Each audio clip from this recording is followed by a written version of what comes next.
Oh, on your computer you are? Yeah. All right. Do you see the invite on there? In your timeline? If not, I will Looking. invite. I don't think so. I see Caleb. That's the only one I see.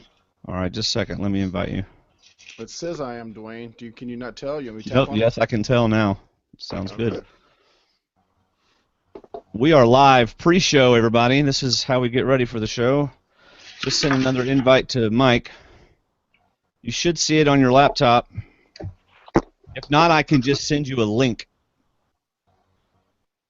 You might want to try that because the only thing I see is in Google Plus is Caleb Chamberlain. So I don't know. Maybe I need to refresh. I don't All know. right, I am going to put the link in our group discussion on Facebook. Gotcha. Boom. Oh, wait, that may have been the wrong link. Hold on. Don't use that one. I got to use this link. Sorry. No worries, man. Yes, use the second link I sent. The other one's just for you to watch it, and I want you to be in it. So That's how I like to do it. Let's see. That's Turn right. the camera on. Yes, I agree. Join. There you are. Now you can get off the iPhone version and plug your headphones into your computer, and we'll be good.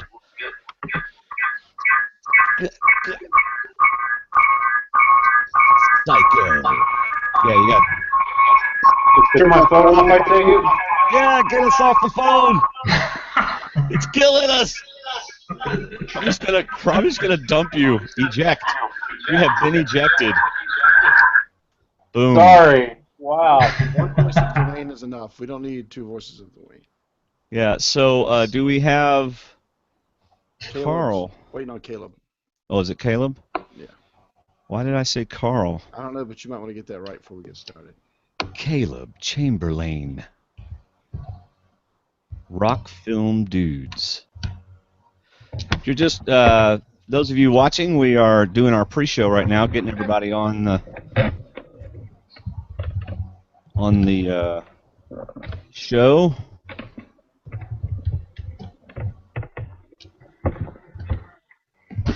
All right. John, what you got behind you there? What little of my Survivor stuff isn't in storage. It's things from last season. Nice. I like Tribe flags. Jason's torch is back there, and Neil's, and some other miscellaneous stuff. Yeah. Nice. Hey, John, check at the top of your Google Hangout, there's the little settings thing. When you move your mouse, you go up there. See what your microphone is set at.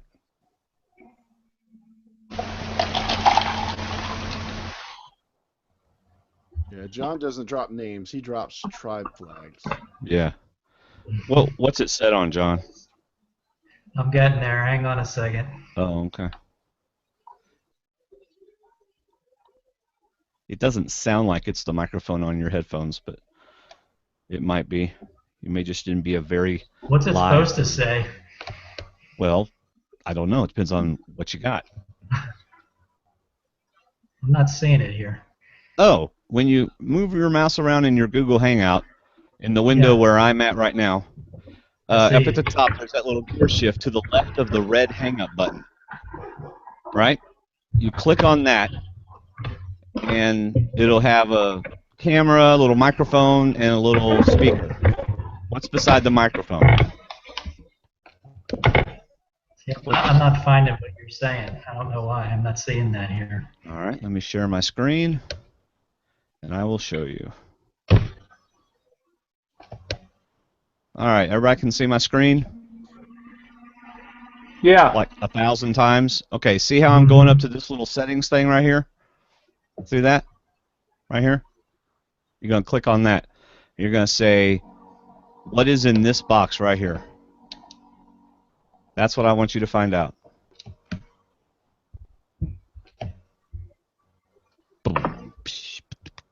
Hello, people in the chat room. Good to see you.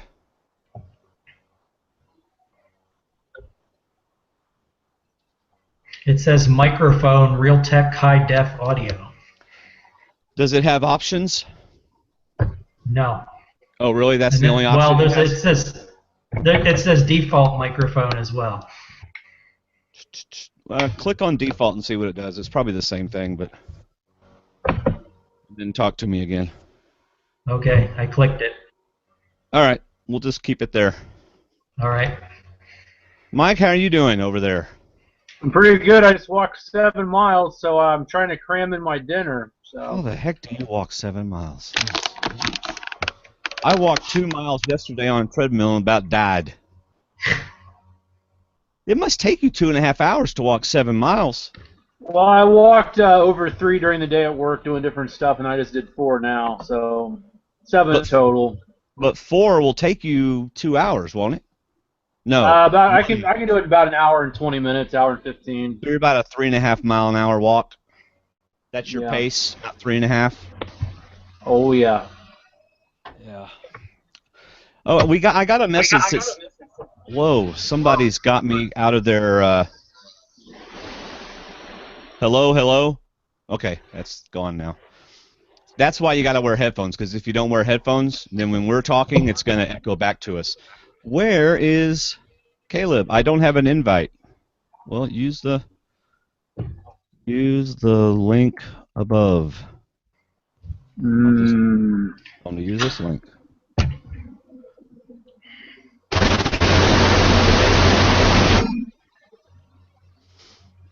Boy, that just sounds beautiful. I don't know whose that was. Love that noise. Sorry, it was what I had for dinner. So. All right, y'all, we're just waiting on Caleb to join up. Close the door to my oven in here. My goodness, it's hot in this room. Hey, Mike, what level are you? 18. What are you playing? Pokemon Go. Oh. Let's see. My Pokemon son's been Go. playing on my phone. Of course, I've been trying to help him while at work because my work has a ton of Pokestops. Oh really? I might need to stop by. My steps at work now have doubled. I still get work done, but I'm double. Yeah, right, David. We're at 19, and we Like- are. What are we? We're about 1,800 from 20. David, Oh sweet. I'm for sorry. future reference, David. Zubat just showed up. Hang on. What? Are you kidding me? Every single person that's come on the show tonight's had to do something with Google Hangout because you didn't work with them ahead of time like you normally do, my friend. I'm Caleb's sorry, haven't installed a did you say plug-in. Oh. Yeah, shut up.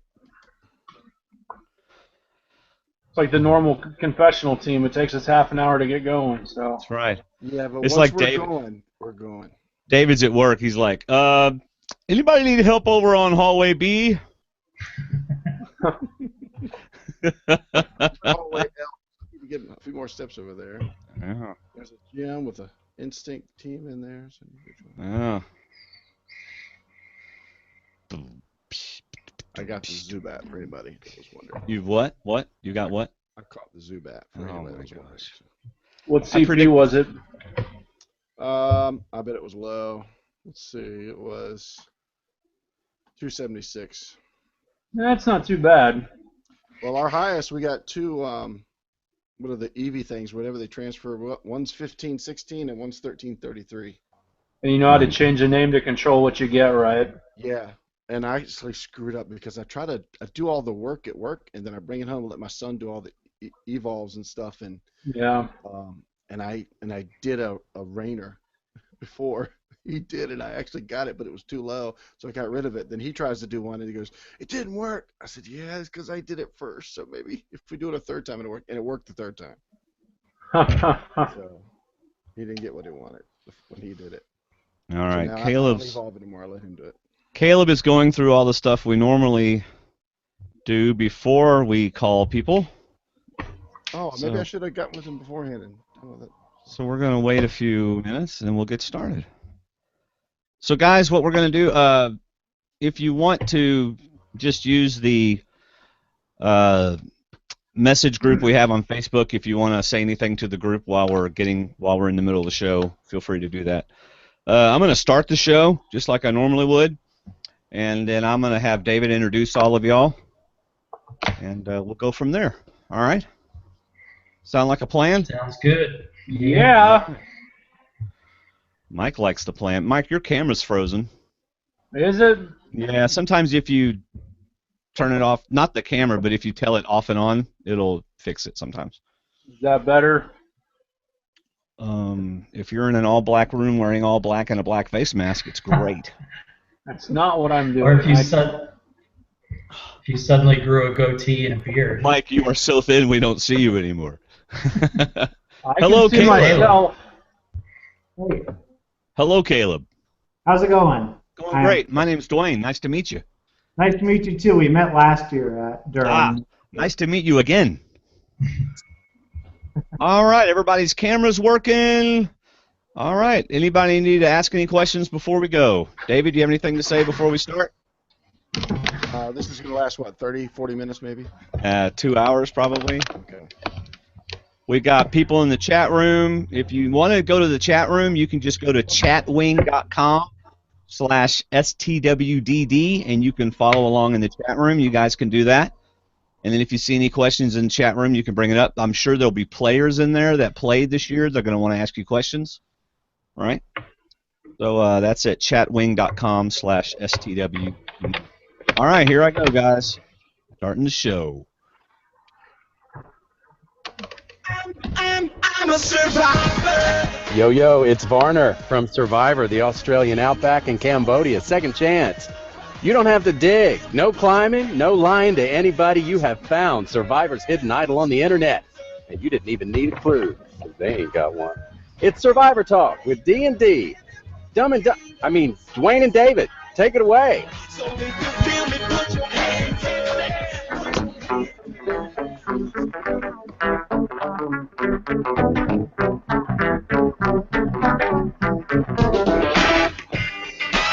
Hello, welcome to Survivor Talk with D&D. I'm Dwaine. And I'm David. And we're just two best friends talking about the show we love, Survivor. In fact, that was the last time you get to hear Varner's intro, because the next time we do a Survivor show, we will have a new Survivor doing our intro. That's going to be exciting stuff. So how you doing, David? Oh, I'm good, Dwaine. How are you? I'm doing very well. It seems like we have some guests around our table today. Keep popping up around in our screen. Yeah, I'm not quite sure. So tonight we're going to be talking about behind the scenes of the Durham Warriors Survival Challenge. And this is their 4th year of doing it. I had the privilege of going last year and doing camera work. And David had the privilege of playing last year. And this year he went with his entire family and worked backstage or behind the scenes. And so we're going to get to hear a lot of the behind the scenes. We have several people that played this year in the chat room. If you're watching live, the chat room is chatwing.com/STWDD, or you can just go to our website, stwdd.com/live. So, David, I'm going to let you introduce our guests tonight and kind of give us a rundown of what the show's going to be like. The show's going to be like I want to talk about transitioning from the end of Season 3 to Season 4, and then we're going to talk about how Season 4 got started. This is a great opportunity for those people that want to play in Season 5, Season 6, Season 12, whatever it runs to. This is the podcast they'll be watching right before they make their video, so they get those tips on what you guys are looking for, what pops. I heard that word a lot, especially from Mike.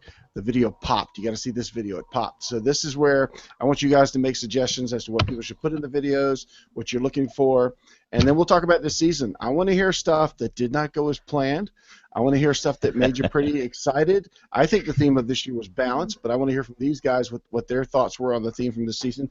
And well, let me go ahead and introduce who we got. We've got. Might as well start at the top. No offense to Mike or Caleb, but you got to start with the guy with the microphone. They've got Probst. We've got John. And he's from Arizona? Yes, sir. Hot and wonderful Arizona. All the way from Arizona with his wrong banners, tribe flags behind him. This is John Fataha. What'd you call him? I don't know. I just call him John. No. What did you call him?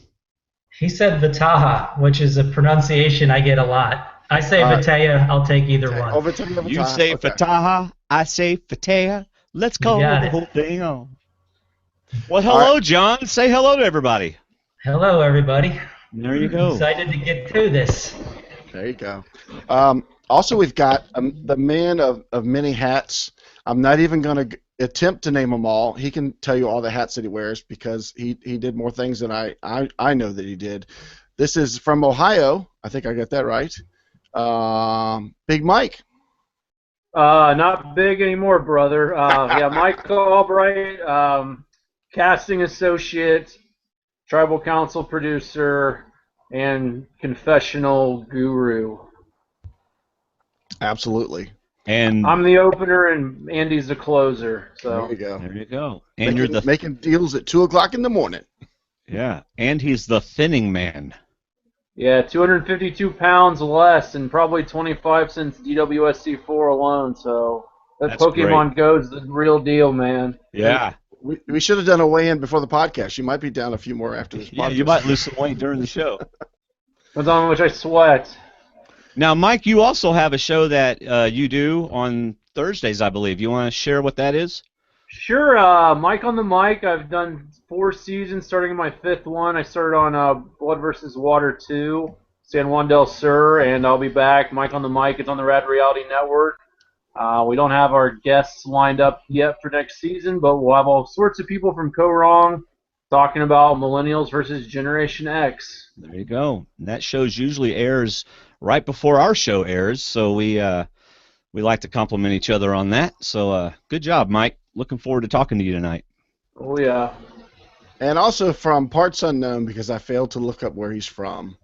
A man that's in top form, because to do what Caleb did, you have to be in top form, along with William and I think is Elijah was the third.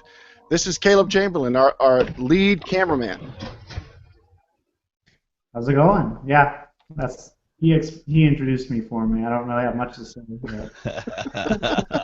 My laptop, so I'm doing this from my phone. So I might switch over at some point. But yeah, we were kind of expecting your video to be amazing.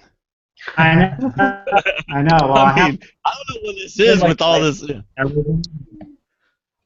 You know what? I'll tell you the same thing I told Mike. If you go to this same link on your computer, you can log in there and go from there and just cut off your phone, and you'll be logged in. All right? All right. Those are our guests. David, I'm so excited because I wasn't there, and I want to know what happened. Well, I have to apologize as well. We're missing the third member of the other member, Andy Baker, who went on a media sabbatical. I don't blame him. And I failed to remind him about tonight. He is traveling tonight, so he could not be with us. But he says you guys go out there and crush it, and he's sure that we will. And I assure them that we would. We'd talk about him just as much as anybody else. Yeah. And Andy, since I know you're going to listen to this, we are really going to miss you. I'm not kidding. I was really looking forward to talking to you. But these guys are going to be great. Well, he's going to join us for season 33. I've already talked to him about that, and he's going to be watching. He's not going to be writing, but he will be watching. All right. He can be a regular on our show if he wants. So I'd like to start with what I mentioned earlier. I don't know how far Caleb got involved in the beginning, but for Mike and John, coming out of season 3, was there anything that you guys said flat out, we got to add in season 4, that was just like one of the first things that inspired you for season 4? How did that come about? Did anything come from season 3? Yeah, absolutely. Anybody who paid attention to what was going on in season 3 remembers we had the whole swap incident, as we like to call it, where we ended up with a tribe that was just stacked with survivors. And as well as they played the game and executed the pagonging, quite frankly, it didn't make for compelling video. It didn't make for a compelling time for the audience. So we were looking for balance. You threw that word out earlier. And so from the very start, when we started thinking about how do we want to do this season, parity, that was a key word that kept coming up. We were hoping to, without controlling the game entirely, create scenarios where we had tribes that would be better matched up and would play relatively evenly through the challenges and the vote outs. We're going to get to that eventually because I think that almost turned out about as perfect as it could work. What about you, Mike? The biggest thing I was wanting to have is more. Some of our people we had were great competitors, but their personalities didn't really shine through. Even our final six competitor, Mr. Bob Penny, great guy, but not the best confessionalist. So I advocated for a video component in the application, and that happened. And I think it helped add a lot of spice to the process of trying to find 18 fans to play this game. So, and we saw some people, as somebody mentioned earlier, that some videos that really popped, and a couple of those people's videos were outstanding. But I think when they got to the Forest of Maine, they were popping a little too much, Mr. Ariel, because damn, he had an amazing video, but he was just on fire way too fast. So, but that was the one big thing I'd like to add, aside from John talking about the survivors, just with the swap. Thanks to Crispy, I want to make sure that didn't happen. But the video component, I think, was huge in getting an amazing cast. And we also had a lot of people that we could have inserted into the group as well. That we had a lot of good applicants this year.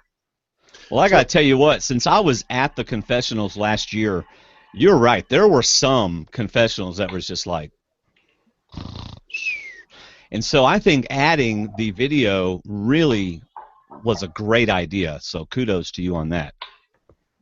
Thank you. This is one where it's kind of a growing pain for us. We've never had to think about any of that before. And I hope I'm not going too far off course here already, David, but one of the things we're trying to balance all the time is we're not a TV show. We don't ever want to be a TV show. So when you watch Survivor, there's people on there that are clearly just characters. Mm-hmm. They have zero chance of winning. They have almost no knowledge of the game. You'll never see that person in DWSC. You have no chance of making it on our cast if you don't know the game and you don't bring some sort of passion for Survivor. Mm-hmm. At the same time, we do want people that have personality and want to play hard. So we're now living in that land in between and trying to find a happy balance of both. Absolutely. This season, like last season, is full. Especially this season was full of fans. We've been watching some of the confessionals to pick out parts that we want Caleb to edit and stuff. And there was one where Kelly referred to these, not her tribe, but she called them survivors and fans. And she's like, well, yeah, they are fans, and it's true. Everybody on these tribes were Survivor fans, and it's so much. What's so fun about me and Dwaine is Dwaine's a Survivor fan. I love talking to him about Survivor. We can sit and talk for hours about Survivor. You get on a tribe with 8 people and they're all Survivor fans, and it's like, where else would you want to be? I mean, it just makes for a more harmonious tribe and a greater time. So since Mike brought up the videos, let's go ahead and cover that real quick. What are you guys looking for? Oh, go ahead, Dwaine. Can I address something John said first, and then you go to that? Mm-hmm. Just say yes. Sure. Okay, good. John, I want to address what you said, because almost every season of Survivor, you look at the cast and you go, okay, obvious boot, obvious first boot, or certainly potential first boot. Last year, whenever I went last year, even the person you think might have been an obvious first boot lasted a long time. There really wasn't an obvious first boot, and I think that goes to how y'all are casting. Because you're not casting for characters, you're casting for people that love the game of Survivor, have always wanted to play but don't get the chance, and get to go out there and really kick butt and really try. And it really makes for an exciting game. And one thing I love about it is the previous CBS survivors that come and play talk about how it was so much more than they even dreamed it would be and how good it is. So there you go. No people there just for filler. No filler people. Quick funny story about that. When we, Mike and Andy and I do the casting, and we went out to Maine and met with the Crowleys and some of the other people and kind of made our pitch on who the final cast was going to be for this year. And we quickly went around the room and said, okay, who do you think might win? And I think there were 10 of us in the room, and we had 10 different answers. And at the end of the day, we just said, you know what, this is a pointless conversation because, and we'll get to this later on, there are just so many variables that we build into the game, and not knowing how they're going to play out ahead of time, you might like somebody, but how it ultimately plays out is a big mystery. And I think that's one of the things that does make it so much fun. There isn't an automatic boot out there. I mean, there's very rarely going to be an easy vote. Right. That's true. Watching ahead of time and watching during the game, you can't pick it out. You really have to listen to confessionals, which people don't get to do until the season's over, and Caleb puts them all out there. But otherwise, so what are you looking for in videos? People are going to be watching this, and they want to know what do they need to add, what it needs to stick out. Do they need to talk too much or do physical stuff? What are y'all looking for in these videos? Well, I'll tell you a couple of things, and one of the things we're not looking for is high production value, and I think we probably share that with CBS Survivor. It's only a 60-second video. We don't need you to do anything extravagant. Turn on your phone, talk into it, and I already mentioned a couple of things. I need to know that you're a big fan, and you need to have a way to tell me that. And there's a million different ways you could. But that's something I'm looking for, and I'm looking for a passion and excitement. I don't want to hear, hey, this sounds like a cool thing. I kind of want to be on Survivor, but I'm not going to make it, so maybe I'll come try this out. That's not the attitude we're looking for. We're looking for someone that says, hey, this sounds like it's close to the real deal, and I'm going to bring everything I've got out there. So Survivor knowledge, Survivor fandom, and passion, I think, are the big criteria I'd throw out there. Mike, any other thoughts?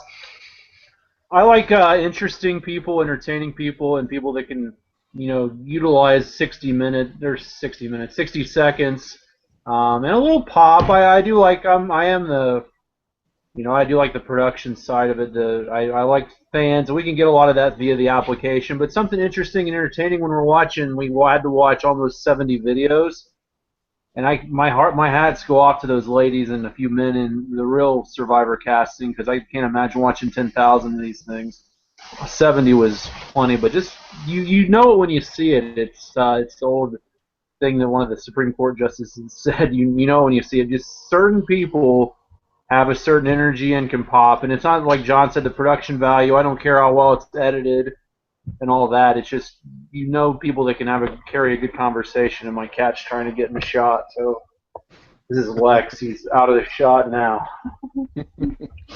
So how long did it take you guys to get from 70 to 18? Probably over the course of, I think, 2 weeks. We were actually viewing the videos as they came in. We didn't wait for them all to come in at the deadline, and then I didn't hand Andy and Mike 70 videos all at once. So we were kind of watching them as they went along. We were all doing our own independent evaluations, and then a couple weeks after the deadline, we kind of got together and said, here's my top 10. What's your top 10, Mike and Andy? We kind of compared notes, and a couple of conference calls later, we were pretty much narrowed down and ready to go. Yeah, that's pretty much we'll just watch them as they came in, and I would organize them into one master file, and then a couple calls later we narrowed down, did some wheeling and dealing, and established some who we liked and a bit of an alternate pool, and then we went up to it for a work weekend, and I called the network pitch meeting, and I brought dossiers of all the cast for the committee that's in Maine, mostly the Crowleys and our John Kierhofer, Mr. Kevin Thurber, and Andy, and just ran through and made the pitch and made the deals. And even after our initial group, we had to make some replacements, both from the player end or the fan end and from the talent end. It's amazing all the people that could have been survivors in DWSC. We don't want to. I don't know what John wants to let people know, but we've had all sorts of people that have been almost cast and that we've had to replace. And even this last one, we replaced somebody, I think 2 days before. Right. It's really a tough process for casting because, as you guys probably know, we travel around, Mike and I especially. We're at a bunch of different charity events, and we see a lot of folks who we know would be good for the event. And then suddenly you have 5 or 6 people that apply, and they all know each other. Mm-hmm. And that's one of the toughest things we have to do is try to balance that out, because we're purists. We don't like all the pregame alliance kind of things that happen on returning player seasons. So we're trying to get a cast out there where as few people as possible go into the game with, strong working knowledge of someone else. So as Mike talked about earlier, there's some really good people that didn't make the cast this year, and not because they weren't qualified. It's just trying to manage through all the different connections and who we know knows somebody else and so forth. And again, it's a great problem to have. There's too many super fans that want to be a part of this. And we watch the demographics too, John. We didn't really mention. We do try to have a balance, so it's not like second chances where there's like 5 dudes over 50. We were really looking at their age, where people are from. We also have some components with we need to have at least a few people from Maine because the event does take place in Maine. So that was kind of an interesting wrinkle in DWSC 3.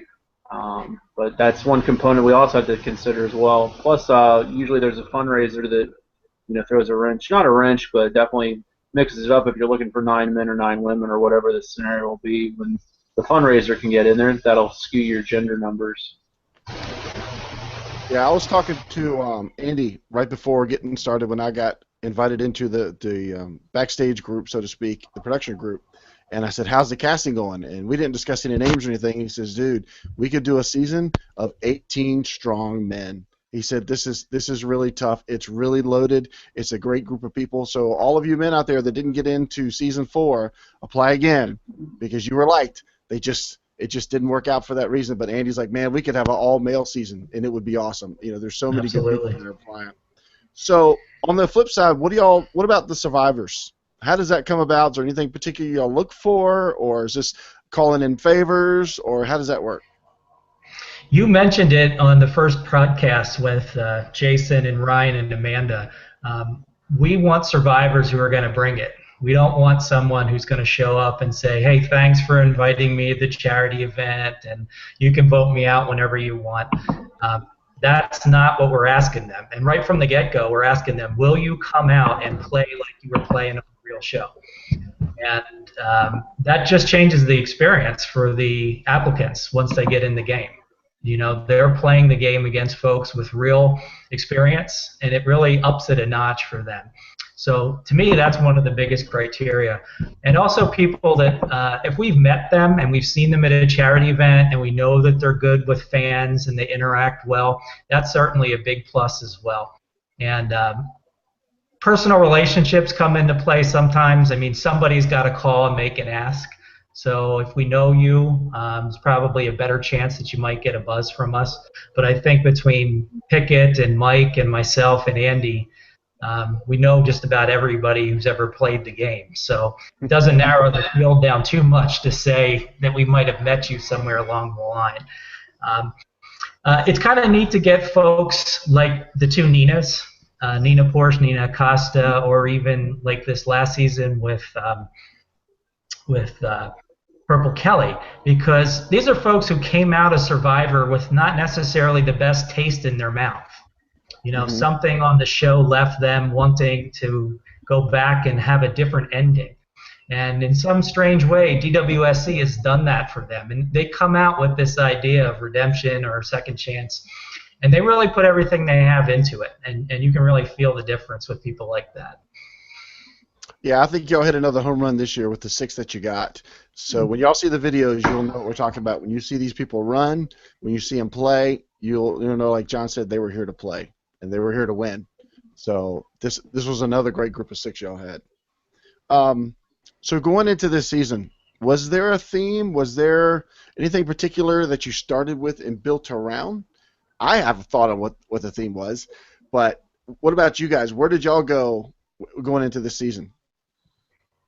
It really was that whole concept of, well, we kind of have a couple of things we're trying to do with each new DWSC. One is we always want to keep people guessing, especially nowadays with Caleb on board and his whole crew. There's a ton of video out there, so we know that applicants are going to be looking at what we've already done.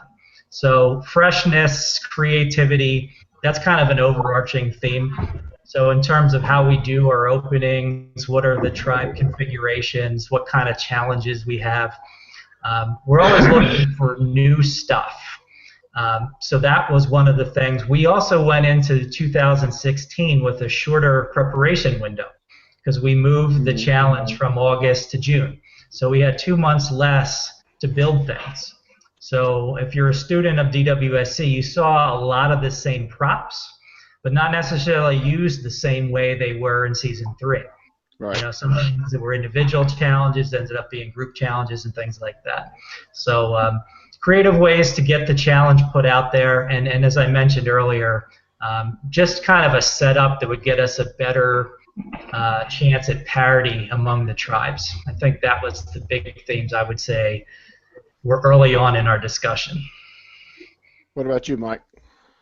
I just echo pretty much everything John said. The biggest thing was a tighter turnaround and some of the amazing things that Kevin has made and his crew and Kathy, Dubar. This is stuff that they put together, utilizing some of those same challenges but in a different way. And with next year coming up, I think there's all going to be all kinds of crazy ideas where we can put Kevin back to work in his shop building all kinds of cool things. Think about the final thing in Vanuatu, that 10-story maze. I think Kevin's working on that right now. So stay tuned. Yeah, this was good because I was sitting with Season 3 cast to the side this year watching, and we're all saying, yep, we did that on Friday, they're doing it on Saturday. Or we did that on Saturday, and they're doing it on Friday. I was laughing because this past season to me was, so what do you think's going to happen? No, it's not going to happen. What do you think's going to happen? Oh, we're going to swap. We're going to just, no, not necessarily. You know, it was great because it flowed. The season flowed to me where there were bumps, there were possible turns, but for the most part, it stayed on course. And that, to me, was a twist in itself for these folks because everybody kept, and that was the fandom that was out there to me, that everybody had 3 ideas of what was going to happen later that night, or they had 2 ideas of what was going to happen first thing in the morning. And I was telling Dwaine, that's what just drove me nuts of being happy. I got to hear all this and got to listen to all this, and Andy kept telling me, you're going to love it. You're going to love it. And it was great. And that's as a Survivor fan, that's what I love to hear. What do you think's going to happen? And we don't always get that on the show. So we got that from 9 o'clock until 2 o'clock in the morning. We got to listen to 24 people tell us over and over what was going to happen and what wasn't going to happen. And the thing you got to see this year, David, is all the players from Jump Street were already thinking who we want to get rid of, who we want to vote out, and that took a while. I don't know if it was hard. And I think you were fine with talking about that. But some of the players, one thing I also did to make the players a little more comfortable is the fans were sending an email that kind of covered what production was going to do during the day. You might have real short unofficial confessionals, in the evening there'd be confessionals, and we'll make sure that the survivors know, because we had some grouchy survivors at 1 in the morning doing confessionals because they didn't really know, but it's like the real show. But that was one thing that really changed it, and from the get-go, all 24 players were really on fire. And as upset as some of the cast were, and we talked about that with some of the people, the production and the extended production team on Saturday, as upset and late as their confessional was, they each did 3 official confessionals, and David and Andy and Caleb and I did 59 confessionals. So I feel for them at 1:30 in the morning. They're in the middle of a game, but we're in our own game as well. So. David, you touched on something, and I can tell you, I'll speak for Andy on this as well. Some of the most satisfying feedback that we get is when we hear, like I heard Ryan 2 or 3 different times in your first podcast saying, well, I thought this was going to happen, but it didn't. And I thought that was going to happen, and something else did. And that, to us, is success, because there were so many possibilities out there. We made some stuff look like what we had done in Season 3 or something that we had done in Season 2, hoping that the astute contestant would jump ahead and say, okay, I know what's coming next, because almost every time that wasn't what was coming next. Right. So that state of continuous confusion, having achieved that, it feels really good for the twisted minds like us who spend a lot of time trying to create that. I love it. The people that were studying, I was going to be one of the on Bob's porch or somewhere doing the first quick video, and at the last second I got pulled to be a driver, which I love. So if I can be a driver next year, I would love to be a driver. So I get people in the car, and it's one at a time. If I don't have 2 and they start saying something, I kind of calm them down. I can't really talk to you or anything, but they're saying, I thought we'd get blindfolds.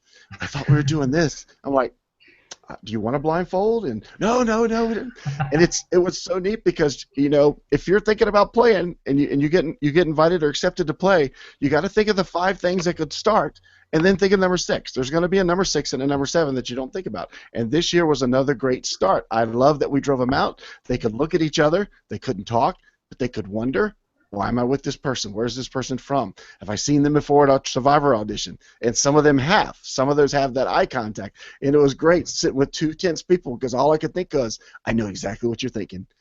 I had a blindfold when I was in this car, but I know exactly what you're thinking.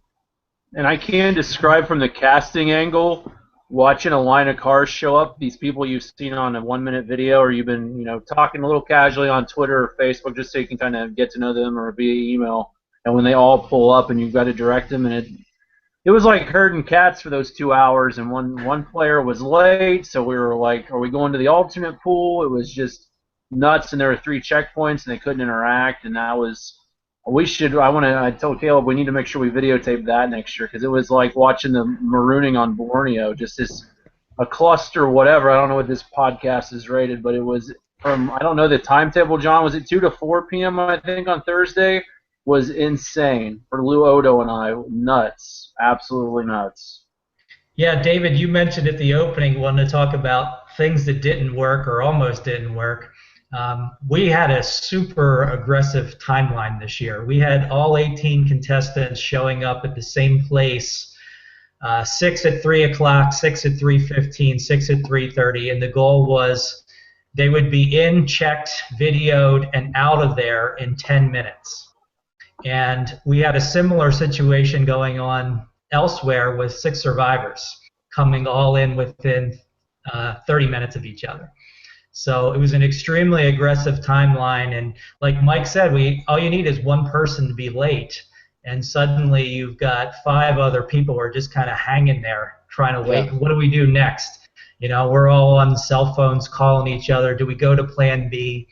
But the beauty of where we're at now is we've got people who just step up, fill in the gaps, and the contestants never even know any of that happened, and that's part of the reason it's fun to do this podcast. But as Mike said, we almost had a disaster at the opening because we were missing a contestant. They were 20 minutes late. We didn't know where they were. So well, you never can plan for that stuff. You just react to it. Well, I, as a first-time worker, did not see really any stumbling blocks. I know who was 20 minutes late, but otherwise, because he was in my car. But otherwise, I thought it was great. I love watching Lou run around like a chicken with his head cut off. I think that's the funniest thing in the world. But I thought the videos are great. The people are running up, running back. But watching the tenseness on their face, watching the nerves as they get out of their cars, as they pull up, even watching, I had somebody, I won't say who, I had somebody in my front seat. We're waiting for the fella to join us, and somebody else pulled in, and they said, they've got too much makeup on. They're not ready to play. You know, it was the funniest thing. I'm like, there you go. Start thinking now. I didn't say that, but that's what I'm thinking. You start making your judgments now. But Mike's right. Seeing these cars line up on the driveway, it is so exciting from the production side. It is awesome. And I was very intense, and I used some very adult language. I know for that hour it was nuts. Like, hey, you go over here, and that one person that was late because we tried to leave out in that particular year in their pairs for the canoe, which ended up being such a big thing for each of the players. Who's in your canoe was a big freaking deal for I think almost everyone that played. So it was fun, and we need a drone to videotape that next year. So yes. Oh yeah, we're working on it. There you go. Any sponsors that want to donate that to Caleb would be awesome. Anytime, Caleb, because we're now live into your parts too. So anytime you want to chime in, these guys will talk if you don't speak up. So anytime you want to break in. Oh yeah, I will. Trust me. Well, I'm sorry it was a hassle for Mike and you guys, but I had a blast. I love Thursday afternoon. It was fun. But getting to the drop-off point, where we take them over to the woods. They have no idea. They want to ask me what's going on. I tell them we can't talk. We get there, and as soon as we see the rocks, which I remember just about falling asleep on, we pull up, and I say, I'm going to turn around, and I'm going to drop you in front of that guy standing in the woods. And that's all I would tell them. And we pull up, and I say, get out. That's all I would tell them. You know, I didn't want to be nice to them or be mean to them. I just said, you got to get out.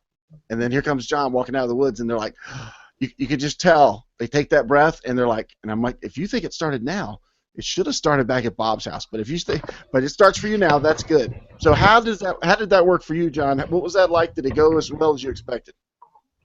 Oh, it went, I think, better than expected. I didn't know what to expect when people were getting out of the cars, and we got a whole range of reactions. We got people who were still deer in the headlights and just staring at me like, oh my gosh, what's happening? And I had people who jumped out of the car and were just like yelling hello to everybody they could find just because they were so full of enthusiasm and didn't know what to do. And it was just fascinating for me to watch all these different reactions. And then, of course, they're trying to figure out what's the relationship between me and the other person in the car. Oh, wait, there's 4 more people over there. What do I do? Are they part of my tribe? We don't have shirts. What's going to happen next? And just watching that all unfold to me is fascinating. That's the part of the game I really love, is just the psychology of what do I do? How do I make a friend early on? Should I start playing the game or just get to know people? And we had people doing everything you could imagine within that first 10 minutes after you dropped them off. That was really good because we learned Thursday night in confessionals that everybody had a different view.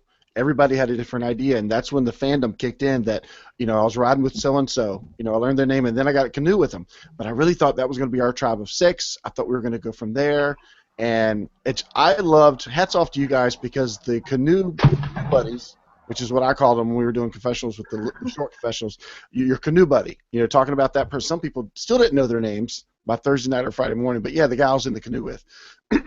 But the canoe buddy dynamic was awesome because it worked strong in some and it went away in others. So it wasn't all the same for every pairing. Some pairings split almost as soon as they got out of the canoe, and some were locked for life once they got out of the canoe. I'll give you a little behind the scenes on the canoe pairings, because I don't know how much of this we've said publicly, but there was order to the groupings. The first 6 that showed up at the landing there were who we deemed to be the 3 strongest physical male competitors and the 3 least strong female competitors, just based on our 60-second impression of you from the video and how you rated yourself on the application. The idea being that hopefully the 3 groups, once they paddle down the pond, they're fairly well matched up physically. And then it's all about how well they work together. And then the other dynamic would be when you show up, and ultimately, I'm skipping ahead a little bit, when you have to make a choice of one of those 3 pairs, you're looking at what should be 3 relatively evenly matched people in terms of what they physically bring to the table. So there was some order to that. And then as to who was paired with whom, we get into some of the stuff I talked about before. Do people know each other? Are they from completely different parts of the country? Are there scenarios we can set up where there might be some conflict between the pair? We spent a lot of time just talking through who are we going to drop in there. So for them, it probably just seemed random, but there was an awful lot of thought that went into not only who was in your canoe, but which group were you in. So group 1 was perceived strongest male. Group 2 was the perceived strongest female. And group 3 was what we perceived to be all the middle people. So I don't know if all the contestants were aware of that, but that's how those initial groups were ultimately sorted out. It's interesting that you actually say that, because I was working on the videos earlier, and during confessionals, Dan said when they pulled up to the second group, which would have been the strong female and the weaker male, he said as soon as they pulled up, he saw a boat, and he said, strong female, smart players, so that's why they took them. And that was just the initial thing that kind of came to his mind. So, subconsciously, they did realize that that's what was going on. So that probably would have been, I think that was Maria. Yep, Maria and Ariel. It was great because one of the things I was listening for in the confessionals was, did the order count? Did the which canoe got where first count? And I think it was Jeremiah and Amanda said their first canoe buddies were Laura and John. And before they even got to Keith and Julie, they were bonded. those four were bonded. They were locked in. They had made their foursome alliance. I'm like, yes, that's what you want to do. You want to do that quick. And I love that that came about because of that, which is luck. I was talking to somebody in the game. You know, Survivor's about 60% social, 10% physical, and 30% luck. There's a lot of luck in Survivor, and it's the luck of the draw. Because those votes, those orders could have been shifted around the other way. It's just the way it happens to fall. So, you know, getting picked by who you get picked, hey, start making a show on the canoe where you're waiting to get picked, and you'll see what happens from there. So it's got a lot to do with luck too. For sure. But that was I love the canoe aspect. It took me a few minutes to get my head around it. I had it on paper in front of me, and Mike I think tried to explain it to me once. Dr. Jill and I read over it like it was a menu, trying to figure it out, and I think we finally got it together right before it kicked off.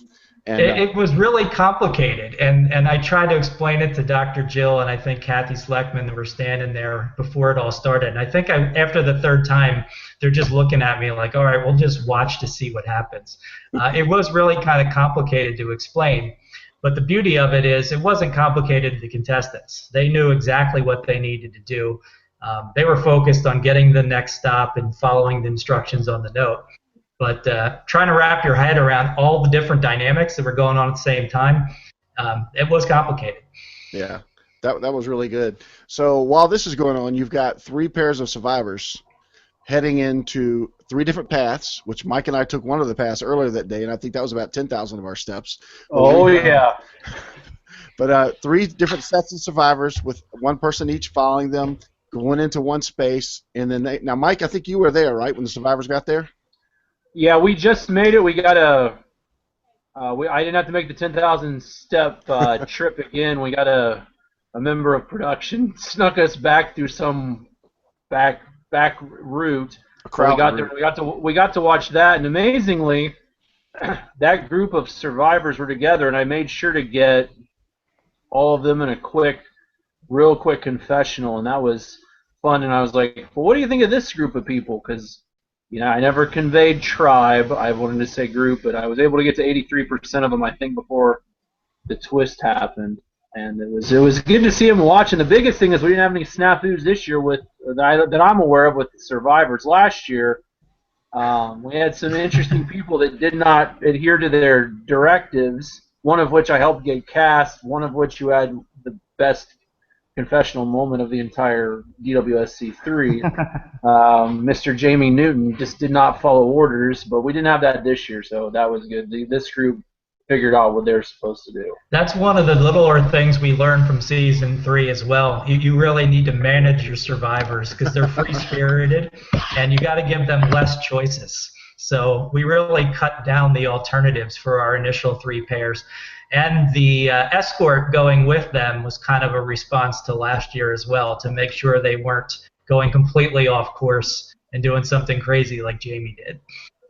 Yeah, that was a good idea. My daughter Gracie got to be the escort for Spencer and Twyla, and she said she couldn't believe the role she got. She was completely honored to do that, and that was really, really cool. I remember, yeah, those survivors are they're good. They do come to play, and they're going to do whatever they can do and get away with until they're told not to. Like last year, Dr. Jill and I had a one-on-one podcast where we just talked about the season, and she admitted to swiping some of the barge reward before we actually got up there. And we thought, wow, if this is the reward we're going to get, you know, this could have been a little more. And she said, well, it was more until we came by, and we swiped some of it, and you guys got a little less than what you were supposed to get. So you got to watch those survivors. They are survivors. Never forget, they are survivors. They've been in the game, and they know the game. No matter where they finished, they know the game pretty well. So then we get to what could have been a controversial end of the canoe challenge. It really wasn't. It was really a matter of what all your school teachers tell you: follow the directions. You're given directions. Follow the directions to the letter. So how did you obviously caught what was going on, John, between the red and the green tribe and the pole and the flag. So how was that for you? Yeah, it's a little frustrating because you've got these folks arriving, you know, the tribe shows up, they're super excited, you know, because they're the first ones there, and I'm just kind of staring at them, and they're looking for me to tell them something. And I don't want to go back and say, guys, follow the directions. But ultimately, that's what it came down to. And I know you mentioned that on the first podcast, too, and it's such a great point. It is amazing to me how many things get missed out there because people aren't taking in all the information that's available to them. The notes about arriving there are very specific. It says, go to the second checkpoint and get on land with your tribe flag. It wasn't difficult. But we had one tribe that was there in the right spot but didn't have their flag. Then we had another tribe that comes and they're there with their flag, but they're not in the right spot. So we just kind of let it play out and let them sort it out for themselves. Yeah, it was good. I think it was Ariel that said, he said, John never said you won the challenge. He said you're the first ones to arrive. And that's when he went back and read, and they didn't have their flag. And they went back, he got his flag, and they were able to run up there and get near the pole, the spot they were supposed to land at. So that was pretty cool. And funny thing was, if they had come in second, they might not have gotten the survivors that they got, and it could have been a different game. This is just what I love about Durham. It happens so fast, it goes so quick, and it sometimes maybe for the luck of the green, if they don't win, they get somebody else. Because what was so neat about this season was the survivors were kept apart. It was 2 per tribe. Whoever, green won, they got first pick, red second, got second pick, and Opa took third. But each tribe played with and handled their survivors completely different. And it made the season as balanced as it was. And I love that aspect of this season. All 3 sets got picked, and it's funny that the ones that got picked when they did, but each group went into it differently, and each tribe handled it differently. So I guess the end of Thursday night, was there anything else that happened Thursday that wasn't supposed to happen or that surprised you or just caught you off guard or anything? I don't think so. I think Thursday, after we kind of sorted it out, we went back to run that initial challenge back at Stump Corral. That, again, was something new. Mm-hmm. We had never done a Thursday challenge before, and that played out well. We wanted that to kind of catch everybody off guard and just kind of amp it up a little, another notch. Like, oh my gosh, I thought we could take a breath and we were going to go to camp, but no, there's a challenge coming. So I think that worked pretty much exactly how we had hoped. And we all left Thursday just kind of giving each other high fives. I think it was a very successful opening with just a few logistical hiccups in terms of getting people in the game. But once it got rolling, I think everything went pretty much as planned. Yeah, Mike mentioned earlier about casting their props for CBS for what they have to go through. At the same time, these people have to put together an entire season, a 39-day season, twice in a year. I mean, it's so much to process and to put together. I can't imagine the stress you guys were under putting it together for the 4 or 5 days, and then these guys having to do it for 2 39-day stretches. So, and trying Absolutely. to be different, trying to be unique. Yeah. Last year's Thursday night was awesome. We thought we were done. We were all one happy group. None of us really believed we were tribed because we were never called tribes. Some of us had that conversation until you guys came back and threw us out into the woods blindfolded and make us run to fire. Hopefully you don't fall in the fire, but we were kind of waiting. Nobody wanted to go to sleep. It just didn't seem finished. Whereas this year, I think some of the people walked up in the Stump Corral thinking, hey, we're going to see the crowd, we're going to wave, and we're going to go to our camps. We're all tribed up. We're done. Now we just get to go rest somewhere and become a socialized camp. No. You got a challenge. There's something else here waiting for you. That's the neat part about these 4 days. You don't think about sleeping. Andy told me that when I played last year. He goes, just don't plan on sleeping. It'd probably be best if you don't. So be prepared. The game never ends. It never stops.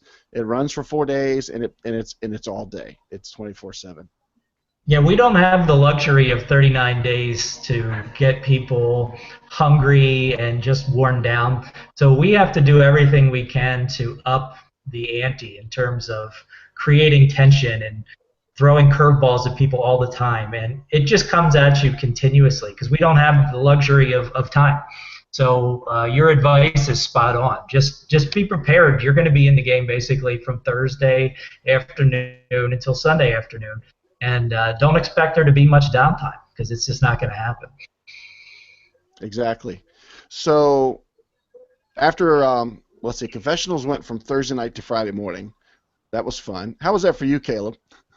Oh, Well, it was definitely interesting. I mean, kind of there comes a point, and I noticed it during the OPA confessionals as I've been going through those, that I tuned out completely to what people were saying because I was trying to think of technical things. But also, it was kind of like at that point is actually the nicest part of the day, especially on Thursday, because I finally get to slow down from everything. Because up until that point, the whole production team is always moving around. We're doing different things, and then at that point, we finally get to stop.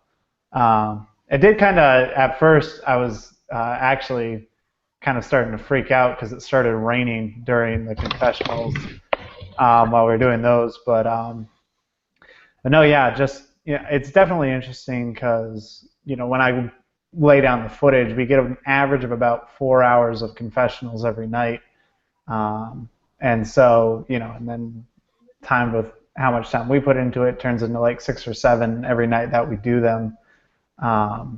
But being able to get all that info and always be aware of what's going on is always probably like the coolest part of the whole thing. Mm-hmm. People have asked me if I'd ever actually play the game, and that's one of the reasons why I probably wouldn't, because I'd be too paranoid about not knowing what's going on all the time. So, but no, yeah, it's definitely really cool to be able to do all the confessionals. But there does come a point, as some of the people here do know, it gets pretty tiring to the point where I may or may not fall asleep. Yeah, Caleb falls asleep and I get more insane throughout the 6 hours. I'm already pretty nutty, but that 5th hour, 6th hour, we should record some of that. And it's amazing. In March I had scouted out the confessional locations and they look great, but then you got to think March in Maine versus June in Maine. Oh yeah, it's completely different. I was up there in December to get stuff for 2015 last year, and I was like, it looks nothing like it's supposed to. And then when you get up there again, it looks all different all the time. So, but yeah, lighting. We're walking out in the woods, and I'm like, why are we scouting for spots? I thought you guys already found spots. We had. Didn't we like this tree? Caleb, wasn't this tree?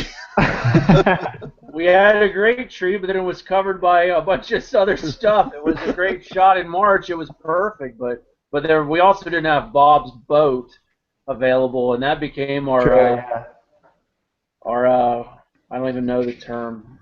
It became a great place to be, and I think even the cast was hanging out on that boat too much. So if you think you're going to be hanging out on a boat in DWSC 5 at night, you're mistaken. Your butt's going to be in the dirt, on a rock, on a root, not on Bob's boat. Only the production team will be on it, so get ready.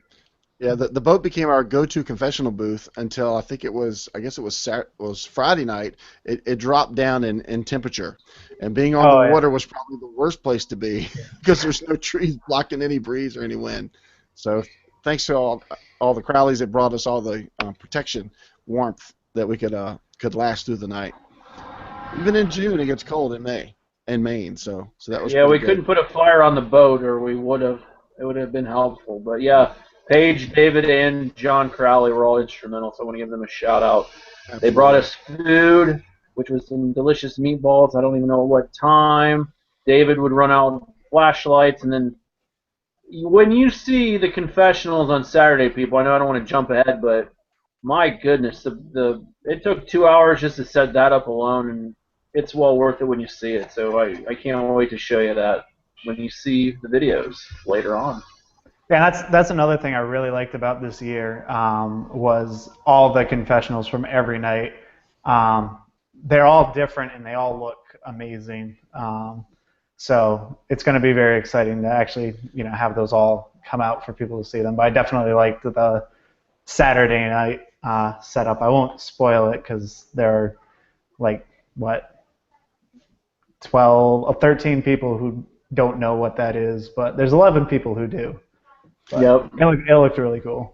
Yeah, as we're sitting there, I'm sure Caleb's thinking about lighting and torches and what he can do, and I'm thinking about what pants I should wear next year and what different jacket I should bring next year for these nighttime confessionals. So Friday morning, we get up and it's reward challenge day.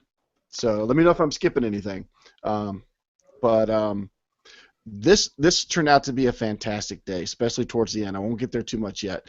But was there anything particular y'all were looking forward to during this day? The challenges I loved, but I liked the lockdown areas. That's where I was hanging out. I was hanging out near the tribe areas to see who was talking to who and who was saddling up to who. And so tell me what y'all starts were on Friday. John, you've been quiet for too long. We'll go to you first. Well, Friday was the first chance for us to really get a feel for the whole thing on parity. You know, we hoped we had set this up. OPA didn't look real good coming down on the canoes. They didn't look real good doing the puzzle. So, you know, this is fear in the back of your mind. Do we have the weak tribe out there again that's going to fail? So Friday was kind of the litmus test for that was, you know, how is this going to play out? How well are these teams lined up? And it just seesawed back and forth. You know, one tribe would win. I don't know if this is true, but my memory tells me we never had a tribe win 2 challenges in a row. And that was just awesome for us in production because we finally had that balance that we were looking for. No tribe felt defeated. Everybody thought they had a chance to win whatever it was they're playing for on Friday. What about you, Mike? How did Friday go for you? Yeah, I was really anxious from talking to the tribes. I was, you know, OPA had some trouble at the beginning, and I was like, I hope they can turn it around. And it was interesting from the first night of confessionals. I was kind of worried about certain players, like, wow, you know, they kind of stumbled out of the gate. Can they regroup when the actual challenge component? But some people pretty much had sunk themselves pretty quick, and there was no redemption for them. But it was fun to watch, and the parity was shocking. I was actually running through some scenarios throughout the day because I was watching the numbers as I tracked everything of, you know, what was going on. I'm like, oh my gosh, something could happen here. And I was like, oh, is there? I couldn't, and even from being in so many production meetings, I couldn't remember how many challenges were that day, and I had to keep going back to my notes because I'm like, I was about to be like, what happens if it's a tie after 6 challenges? Like, what happens? Like, what are we gonna do? And I'm like, oh, there's enough that it worked out, but I was like freaking myself out. But it was amazing to watch OPA, like, and I would say the coolest thing to watch on Friday was the fall. OPA had fallen Thursday, and then their rise and their subsequent refall and the equalization. It was the ebb and flow of everyone. You know, was Sawa going to dominate? You know, where was Ahasa going to do? And it was just, I love Friday. It was just amazing. And get into the afternoon with what happened at the very end. It was just so cool how balanced everything was. So, did the challenges run longer than you guys expected them to, or was that about the time that you thought it would end, or do you remember? It was pretty close to longer, yeah. Yeah, it was pretty close, just a little bit longer than what we had originally scheduled. You know, we're always fairly loose with our timelines, but it wasn't off by more than 15, 20 minutes probably. Friday was intended to be an earlier wrap-up day to give the tribes more time to go back to camp and to bond. Because unlike prior years, you just spent all of Thursday night and now all day Friday, including Friday night, with the same people. And that was part of what we were doing, is giving them time to really bond so that by the time you got to vote out on Saturday, it was a little more painful. So Friday was intended to wrap up on the early side. Yeah, I got a lot out of the mental side of it. I can also confirm to Mike that we were sitting by the picnic table and he was trying to think, do we have a tiebreaker? And then it dawned on him that we have one more challenge come up, because he lost count many times during the day of how many challenges were still coming through.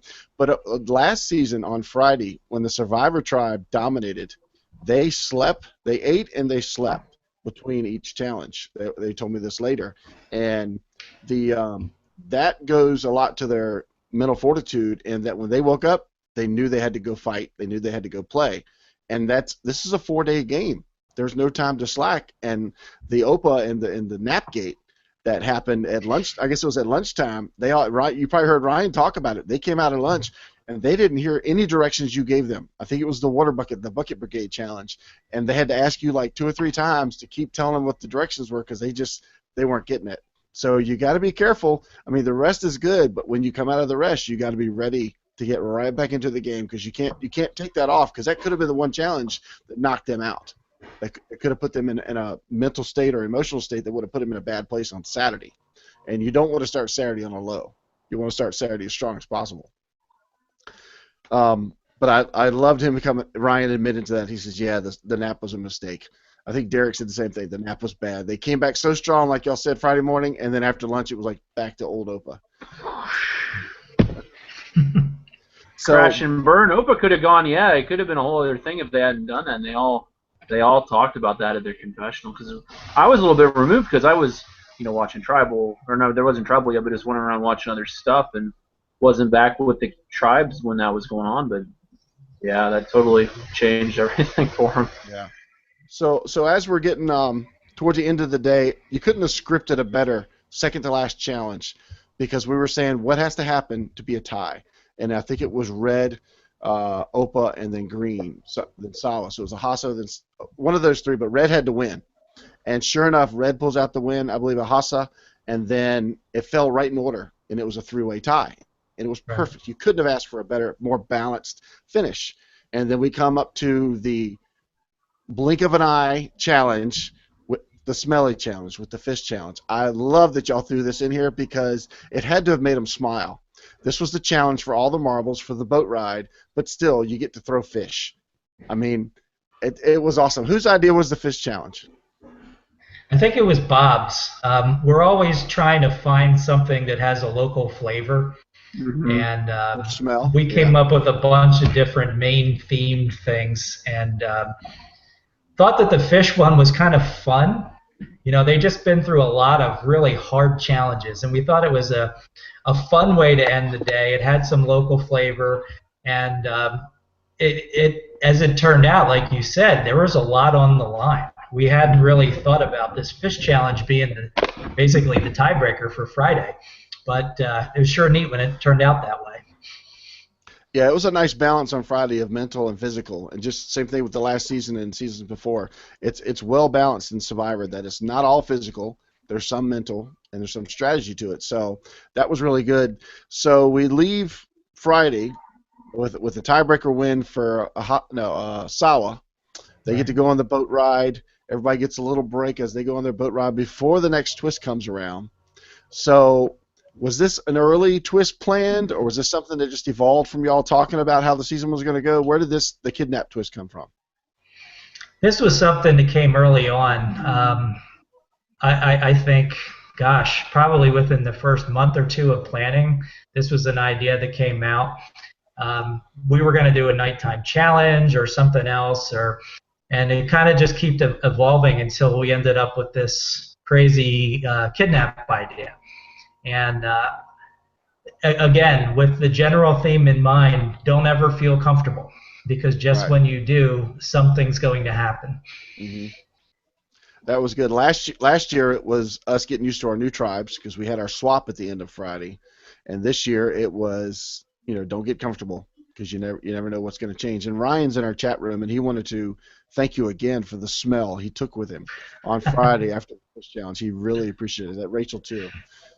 That's something we actually ended up talking and chuckling about when we said, hey, you know what else?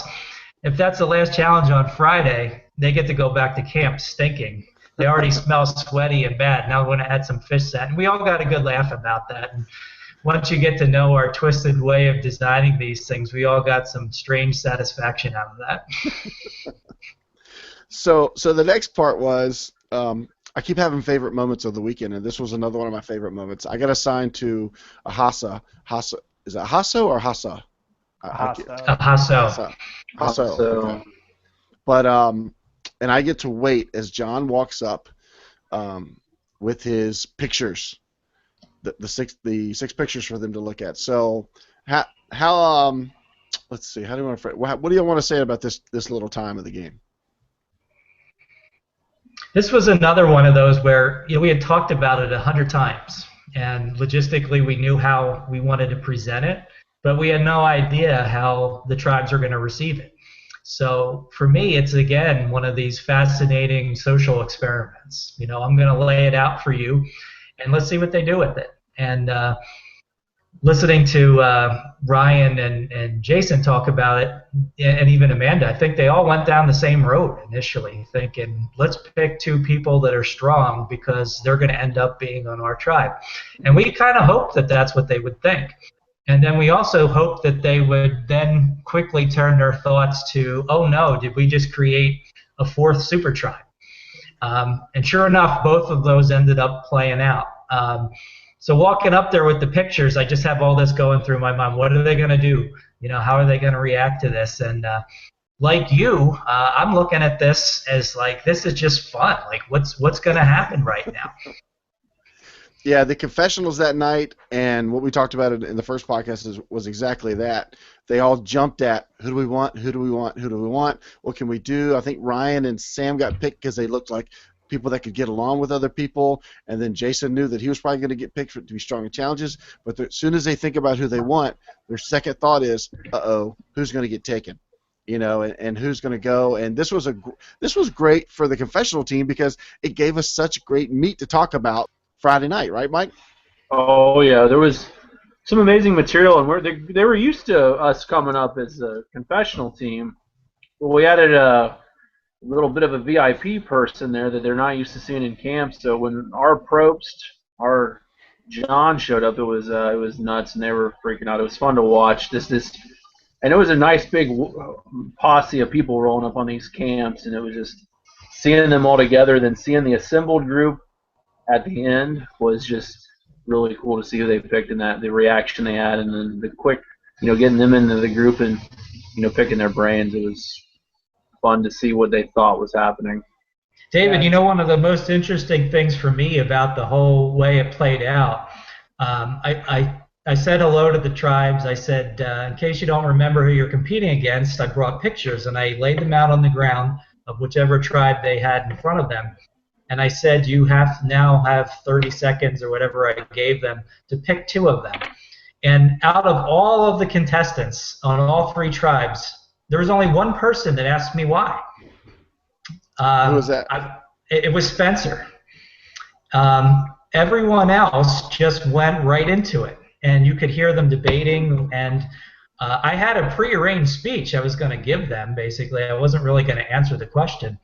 But that was one of the things that was fascinating, where you're ready. You think everyone's going to want to start asking you a lot of questions. Well, tell me why I'm picking these 2 people so I know what criteria to use. But only Spencer on OPA, and the other 2 just went right into it and gave me their choices. That's interesting, and that's what we got from. I loved our first podcast with Ryan and Amanda and Jason because it was honest. Their confessionals were honest. They gave us a lot of great stuff in their confessionals, and at the first podcast it was the same thing, and they did. Even Jason admitted he jumped right in, of who he wanted to pick, and then what's neat about it was the 6 that got picked, when they finally got sent to where they went, they admitted to having a say in who got picked. And it kind of like became a complimentary thing where like, oh, you picked me and I picked you and I picked them, and it worked out to that benefit. But this was really neat for me on Friday night because this is where the canoe buddy relationships started to either fracture or solidify. And we saw some people like Amanda and Jeremiah that were not breaking up. They were solid. They were fortunate to stay together. But now Laura was gone and John was left, and Ryan was gone and Jason was gone, but Kelly was left. And we started to see some of the shifts that were going on with these alliances. And this is, like I said, this is what I loved, hearing about this part. We started hearing things about idols. We started hearing things about digging, playing tic-tac-toe in the dirt to try and cover up a dig. And this is where we started to get an idea of what these 3 tribes wanted to do with their survivors. And it was really great. It was so diverse. Mike, if you want to say anything, just speak over me. But I love Hasso wanted nothing to do with their survivors. They wanted to get rid of them 1 and 2. And then Jason and Kelly kind of in a polite way bullied their way into leading their tribe. And that was so interesting. And then Spencer and Twyla, to me, just kind of borged their way in. Resistance is futile. I'm just going to become you. So what do you think about all that, Mike? It was amazing, and it was curious, like you said, if Saul had gotten, or if Hasso had gotten Jason and Kelly, they would have been Matt and Nina, because I don't think any scenario, and I think it was neat whose stock rose and whose stock fell. I think people immediately were worried about whatever survivors were on Ahaso, but Matt became a big target because Matt was just so open with that he really dug Jason, and I think Laura picked that up and took that back when they came back, and just the power there. It was just interesting to see between the people with who rose and who fell, and like you were saying, it was neat how the survivors integrated. Matt and Nina tried their best. It looked like they were targeted. Were going to be a big problem no matter what, even with John being a pre-player. But Twyla and Spencer really integrated, got in a majority, but it was more of seemed less of a strong arming. But Jason and Kelly, they even did their confessional together one night. That's how tight of a bond they had. And they just had control, and I can't believe they came over together when 6 other people could have talked about him. I was just like, how I thought it was a bit arrogant, and we saw which survivor group did the best. So I think that paid dividends for if future survivors are watching this, how to approach it. That whatever the luck's a big part, but then how you work with your group. And I think a lot of Sawa had some resentment. It's funny. I would have liked to have seen Jason and Kelly get picked by Ahaso to see if they would have had as good a success as they had with Sawa. And like you said, I remember thinking that I guess it was Thursday night when Jason and Kelly came over together. My thought was, I want to go back over to the camp and see what the Six are talking about, because if they're not talking about getting rid of these two, you got to be kidding me. What are they talking about? These two are so brazen. They come over here together, are willing to separate themselves from the group and talk about them and laugh about them. And as loud as my friend Jason is, they had to have gotten echoes off the water of what he was talking about. It started even before that, because on the walk on Thursday afternoon, after the survivors were picked on their tribes, I was kind of leading the way as we all walked on the trail, and Kelly and Jason were right behind me. And so I could hear them talking the entire way. And for the most part, and I think Jason even said this in your first podcast, they weren't really making much of an effort to integrate. They were just making their plans. It was going to be them two strong, and they were going to come in and they were going to dominate their tribe. And there weren't any other folks from their tribe with them. So that was apparently their MO from the very get-go. Yeah, it was once again, it was the luck of the pick, because I think both the green and red both kind of were nervous about Spencer, and they both passed on Spencer, a strong competitor, but also a smart competitor, and they were willing to take the other two groups. And then Spencer and Twyla, if I remember right, almost everyone had Twyla in their final 3 or in their final 4. Twyla was super popular on that tribe. And as the weekend went along, Spencer got into that tribe and got popular in that tribe, and he worked into Ryan's plans and to Rachel's plans, and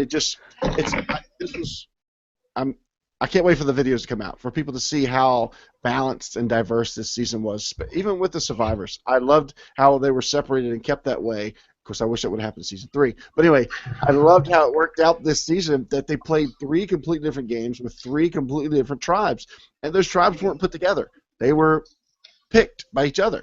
They were formed in canoes, and it was all random, it was all natural, and it was great, and I love that. So we get to what we call the kidnap camp, and once again we walk up with our groups. I've got Matt and Laura behind us, is Jason and Maria, and I kind of tell them to wait, not to come up, because Matt and Laura are just getting their sack and their clues, but Jason doesn't listen to anybody, so he just keeps walking, because there's his beard buddy. And then as we get closer, John's waiting for us once again at the camp. So how was that when they walked up to you? Again, another fascinating chance to see how this is going to play out. I had found out who the 6 were going to be. I had no idea what they were going to do when they all came together. And I saw the same thing you did. I see Matt and I see Jason basically just completely embracing each other as everybody else looked on. Everyone else looked a little more, I don't want to use the maybe hesitant or nervous. Not sure exactly what this was. Are we a new tribe? Should we start getting to know each other? How much talking should I do? Wait, he hasn't even explained anything to me yet. But you can see all this stuff kind of swirling around in their looks as they were gathered there, waiting for me to say something. Yes, Friday night's confessionals, I think, were some of the best confessionals from the remaining tribes and from the new six. They got formed together. Several times we heard that we didn't get new shirts. He didn't call us a tribe, but we're here together for the night. I really hope I go back. I really hope I stay with this group. All kinds of, all throughout the spectrum, we were hearing on Friday night, and it was probably one of the longest nights, but it was probably one of the most fun nights for me because I love that this twist brought it gave us something to chew on for that night. I know Caleb was having fun covering all the distances and trying to keep up with everybody else that was going around. But once again, we got thrown into another era. We had 4 camps to cover, so that made for another long, fun night. Especially going through the first bunch with the kidnap group, about 4 people in. I don't know if what we're talking about with this, but there was an interesting wrinkle that, yeah. So it was difficult to get through that, and we were delayed, but then we got through the first 6 and had to do 18 more interviews. So yeah, I'll be it was honest. Doing all of Friday night in general was actually the most engaging one. I think I'd have to say the same thing about last year, but that was the one that I actually paid attention to everything that was going on. I wasn't thinking about anything technical, so. But. So next year on Saturday night, somebody's going to be assigned to Caleb to keep Caleb awake. Especially through Saturday. Friday we're not worried about, but on Saturday night we need to make sure Caleb stays awake through the whole thing. Somebody needs to be there making me coffee per interview, and I'll make it. Yeah, I'll be all set if that's going to happen. Everybody will have their own little picnic basket with them and stuff to bring.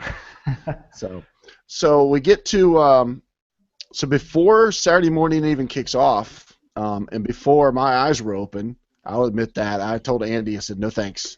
You and John take care of that, whoever else. Yeah, me and Mike were still counting sheep or getting up and getting ready. So John and Andy take off to the new kidnap tribe who never got T-shirts, never got a name. And what happened there?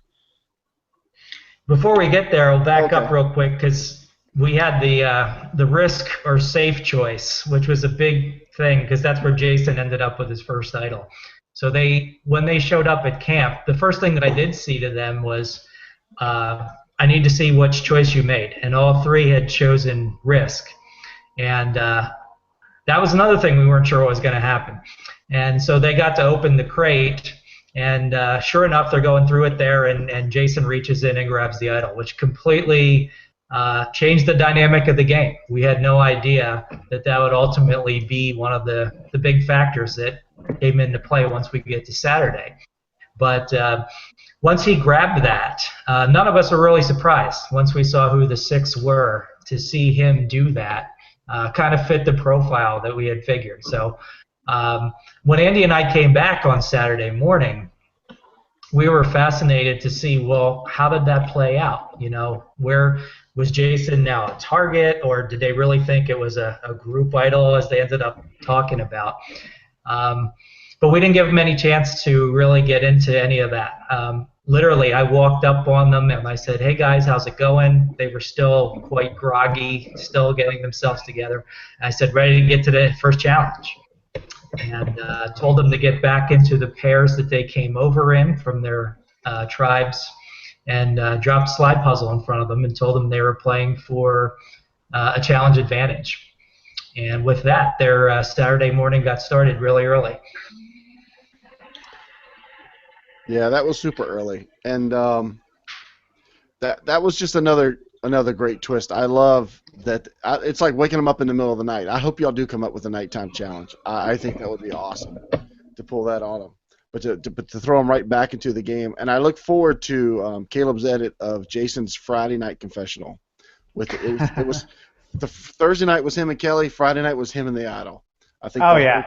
Oh yeah. He never put it down.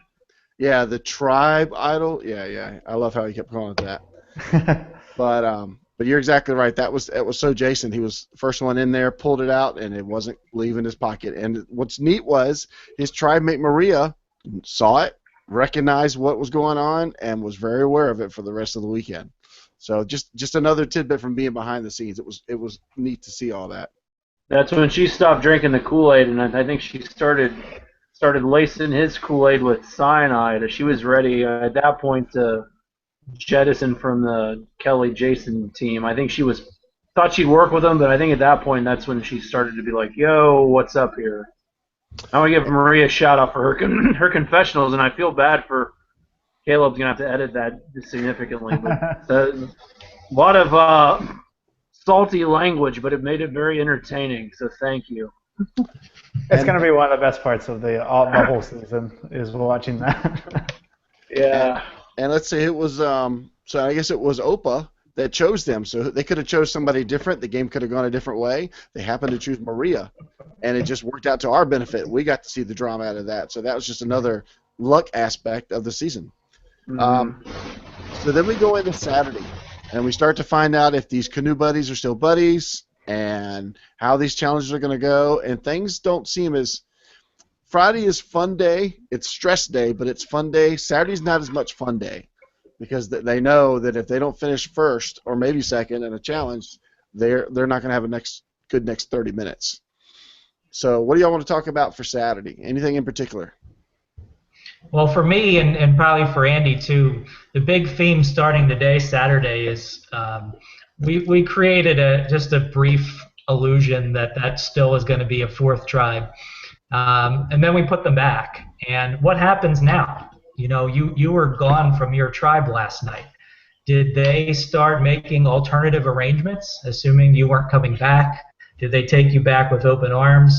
If you're Jason and Maria and you're coming back with a challenge advantage, is that enough of an olive branch to kind of get you back in tight again? So that's something that I wanted Andy and Mike to keep an eye on. You know, was there any residual from those six being away from each other on Friday night? Because obviously we're about to get into a challenge and we're going to start voting people out right away. And how quickly can those six reintroduce themselves and convince everybody, yeah, I was with them last night, but it didn't mean anything. I'm really still with you guys. So that was something that obviously we've never had to play with before, and we're looking forward to see what that did to everyone. That was another neat part that I skipped over. I should have got my notes better. But Friday, you guys instilled some little facets around the idols into the challenges. Just because you're playing a challenge, don't think it's just a challenge. It could be more. And there were a couple challenges where there were, and this has already been talked about in the last podcast, but there were idol clues in some of the Friday challenges. You know, so don't just take something for face value. There could be more into the challenge. I'm not saying don't run away from your challenge, but I'm just saying pay attention to what you're holding or what you're doing or what's around you, because we as production, we couldn't wait till Saturday morning because Matt, who got pulled away from his tribe, knew about the idol clue behind the launching spot, the slingshot, and the tree. And Amanda and I think Jeremiah and maybe even Keith were telling us that if Matt went for it, they were going after him. You know, if that tribe stayed as 6 and Matt made a dash for that tree, they were going to chase him down and go get that clue. So we got to watch, and then we got to listen to Jeremiah talk about him and Keith's discussion as to who's going to do the launching and this, that, and the other. And so we're watching. They're setting up for the challenge, and we're watching Jeremiah. And there goes Jeremiah heading for the tree. And it's like, this is cool. And sure enough, he's getting filmed. He's getting covered. Caleb and his crew are watching everything because they know what's going on. And it was great. This is just another carryover from Friday to Saturday. There's no division of the weekend. It feels like 4 days, but it's one day. It's one long day of a game. And that's kind of, I think, how you have to approach it. It never stops. Even if you're doing a reward challenge, you're still leading towards an eventual immunity challenge. So, but that was neat for me coming from Friday night into Saturday morning. But, and then we got to see the connections break. The alliances fall apart. The votes change at the last minute. You know, people willing to sacrifice their canoe buddy for strength, other things popping up, and it was another day that ended with balance. You're only going to take 11 people, and what do you want? You want 4, 4, and 3, and that's exactly what you got from these 3 tribes. It was interesting the why and who and the switching from Thursday to Friday to Saturday when it started coming up. And it was one of the most interesting things was I think Ahaso was able to recognize Dan was Nina's husband. They all keyed on that really quick, and I was like curious how that would play out.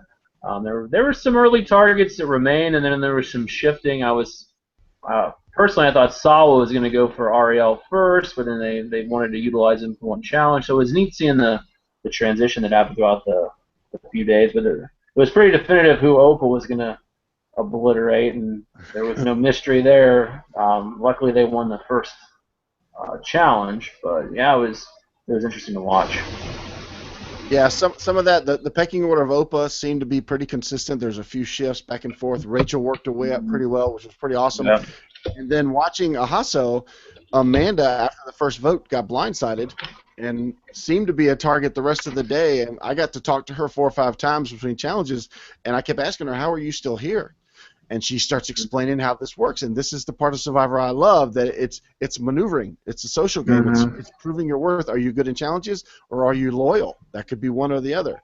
And she got her way all the way to Saturday night. So good on her, for thinking she's going to be the next one to go when John goes, and it's not her. And she lasted the day. I had a ball Saturday, and I promise next year I'll make sure I got a camera behind me. But I had such a good time talking to these people on Saturday and listening as the day evolved. And talking to Ryan as well, how he had his list and Corey had his list, and they were the same list minus Ryan minus Corey, and playing off each other. And I can't wait for the videos to come out and the season to come out, and it's going to be so good, so full of drama. But so Saturday dwindles down to 11. Anything else before we get to the 11 and Saturday night? A couple of new things that are going on during the tribal councils this year. Because Mike and Andy and you, David, were so plugged in with the tribes, I was getting fed much more information than I've had in years gone by. So I didn't want to necessarily call out anybody at tribal in terms of, hey, I know you and you were having a disagreement. But I was much better armed in terms of how to ask questions. I would still throw out the generic questions about, how's the tribe doing?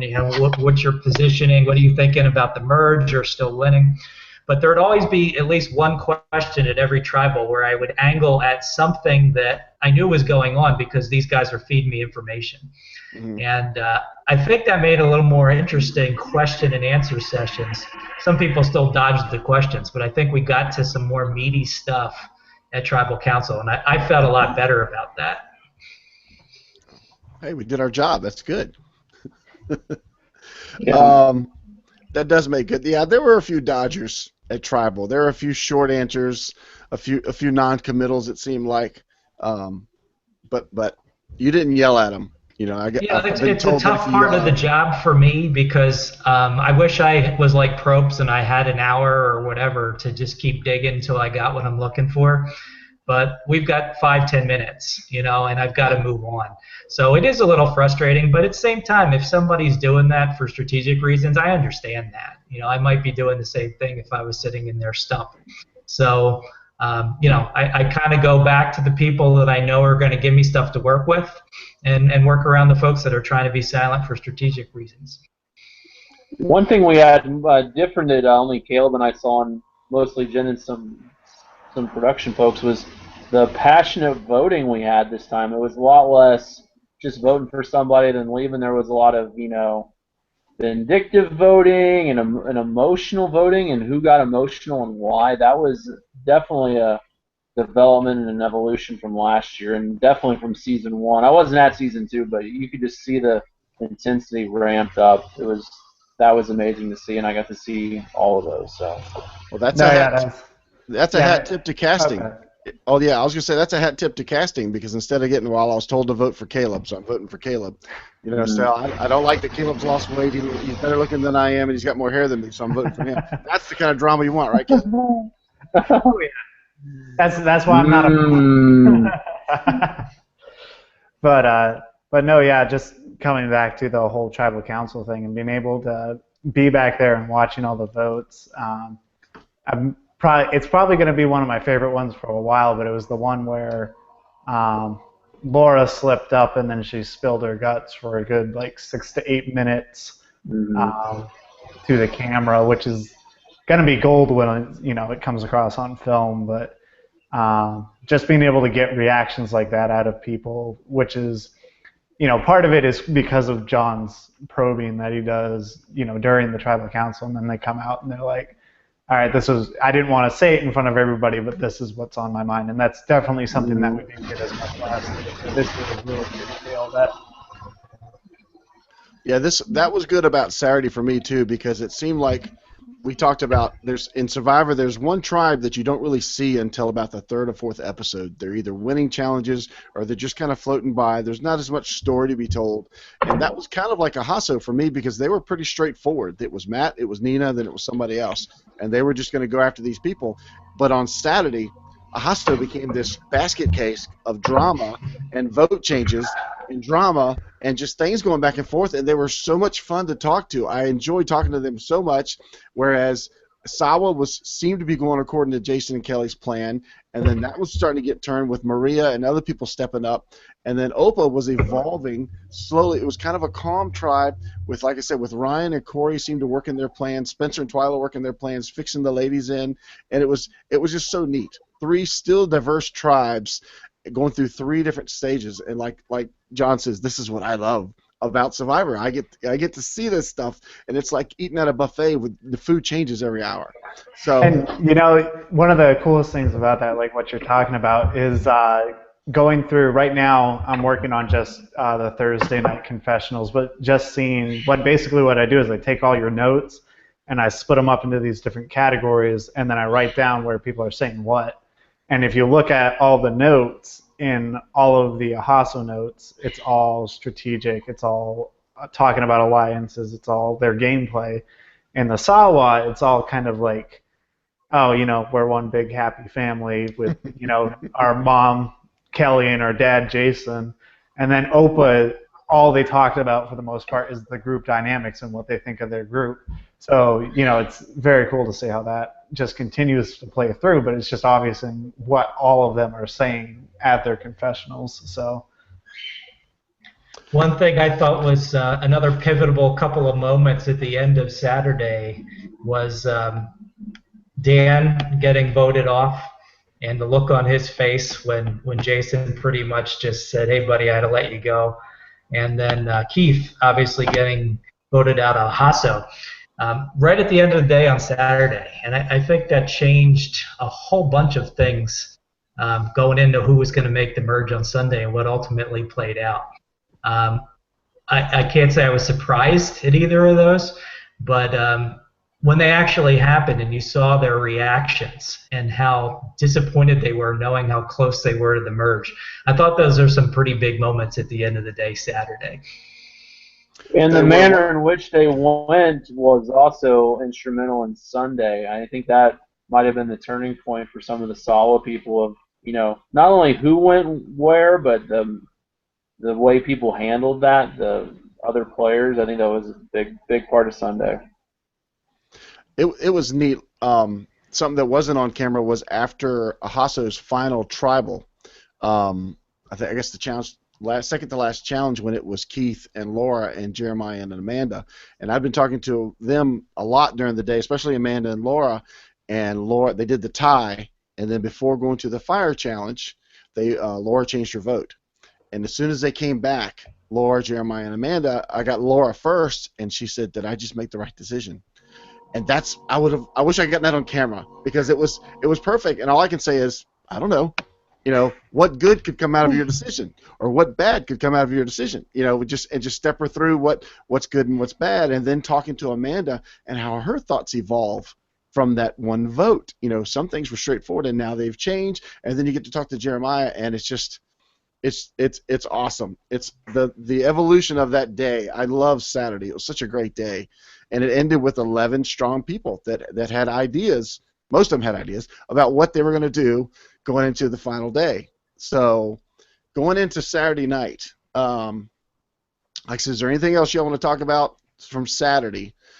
Great challenges again. Wore them all out. Wore us out watching them. And then we go. then my first thought is, hey, we've only got 11 confessionals to do. We're going to be done by I'm telling Terry back at the hotel, honey, I'll be home by midnight. We're going to blow through these things like nothing, and I'll be home by midnight before you guys even fall asleep, and we'll be good to go. No, it doesn't happen, because we get the awesome setup from John and Caleb, and then we get what I thought was some of the better confessionals again. These people are finally doing it. They see the light at the end of the tunnel. They said, we're down to 11, and we got so many hours to fight till the end of this game. I really enjoyed Saturday night. Production was at its peak form. It was a beautiful set, and it was a great night for confessionals. Amazing question. Just another little... Oh, sorry. Go ahead, Mike. I was just saying the 11 people, like David said, there were no short speakers. Everyone, even the last person that didn't want to be there, it felt like everyone brought it. You know, Ryan talked for, I think it was almost a half an hour. It was in 2 videos I had to edit for Caleb, but it was just amazing what they all, and it was ramped up. You could just see the energy, and people were just popping. It was amazing, and that episode could be almost 2 hours. Just the footage in there. It's gonna be hard for Caleb to chop that stuff down. I think that one's going to be split into 2, if not 3 episodes, just because of all the coverage we got from it. So, yeah. Just to give you another little behind-the-scenes tidbit that comes into play Saturday night, and the amount of crazy thinking that goes into this stuff. Andy was in charge of immunity idols, and we didn't know how many idols were still going to be in the game once we got to the merge on Saturday.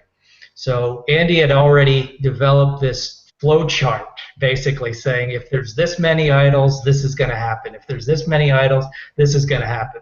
So right up till the time of the merge, we're still not even sure, is there going to be a merge idol or not? Is it going to be a clue? Is it going to be an actual idol? Is there going to be another one that comes in the game on Sunday? And this was one of Andy's many responsibilities, and he actually makes the call right at the moment, you know, right before the merge feast food's handed out. It's up to Andy to make sure the idol is in or not in play based on our little flow chart. So this is the kind of craziness that's going on behind the scenes that most people don't ever get to see. One of the highlights, I think, for everybody left in the game was Saturday night when the merge happened, and they got new tribe shirts. So they got to pull off their fish, still smelling like fish shirts, and go into their new shirts. And it's really neat, the drama that still goes on, because, like you said, even when he's sitting there watching, Jordan and Andy and I were watching the new tribe, Andy's still thinking about everything else. He's still thinking about idols. He's still thinking about how things are going to roll. He's watching something, but he's thinking about 12 other things. So it's so cool to watch. And then there's even so much strategy. You really got to pay attention, because we heard in the last podcast about who walks up to the bathroom and who goes and gets water and who does this and that. And it was neat to watch as they were leaving, because I was ready to go get a break, because I knew we were a while before confessionals, but I was ready to walk up for a bit. And then all of a sudden the whole merge tribe takes off except for Kelly and Jason. And I just looked at him. I'm like, what are you doing? Are you going? I just kind of held up my hands, and Kelly said, come over and talk to us for a minute. I said, okay, I'm here. And then Jason looks at Kelly as if I'm not there, which was kind of neat. And he says, all right, this is our chance. Do we tear up this camp and look for an idol, or do we go get water with the rest of them? And it's so cool that they're still playing. These kids came to play and to win. They wanted every advantage possible, and it was so neat. The game never stops. Like I said, it's all 4 days, but it never stops playing. Don't ever underestimate these survivors. You know, these people aren't here because they look good in a bathing suit or because they won the fan favorite award. They're here because they love the game and they want to win the game. So I'm just warning you, future players, don't underestimate these. I'm not telling you what to do. I'm just telling you, don't underestimate these survivors. They're there to play, and some of them look really good in bathing suits too. But yeah, they definitely have the whole package. Well, Jason will appreciate you saying that. So. Yeah, he or Matt, I don't know who would be worse in a bathing suit with the crazy stuff they'd probably do with beards and everything else. So we, without giving away too much about Saturday night, because that's probably is going to be one of the better videos to come out from those confessionals. So we get into Sunday. Is there anything else you want to cover before we get into the last day? Nope. Good for there. Go ahead. No. I just said I took a shower after 3 days because I finally had a bit more time. I made sure, so that was you got to take a shower.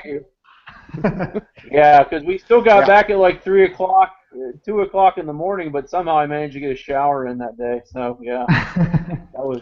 Yeah, I think my Saturday night when I pulled into the hotel about 2:15, 2:20, and Terry just looked at me and shook her head and said, good luck when you go back the next day at about 3 or 4 hours.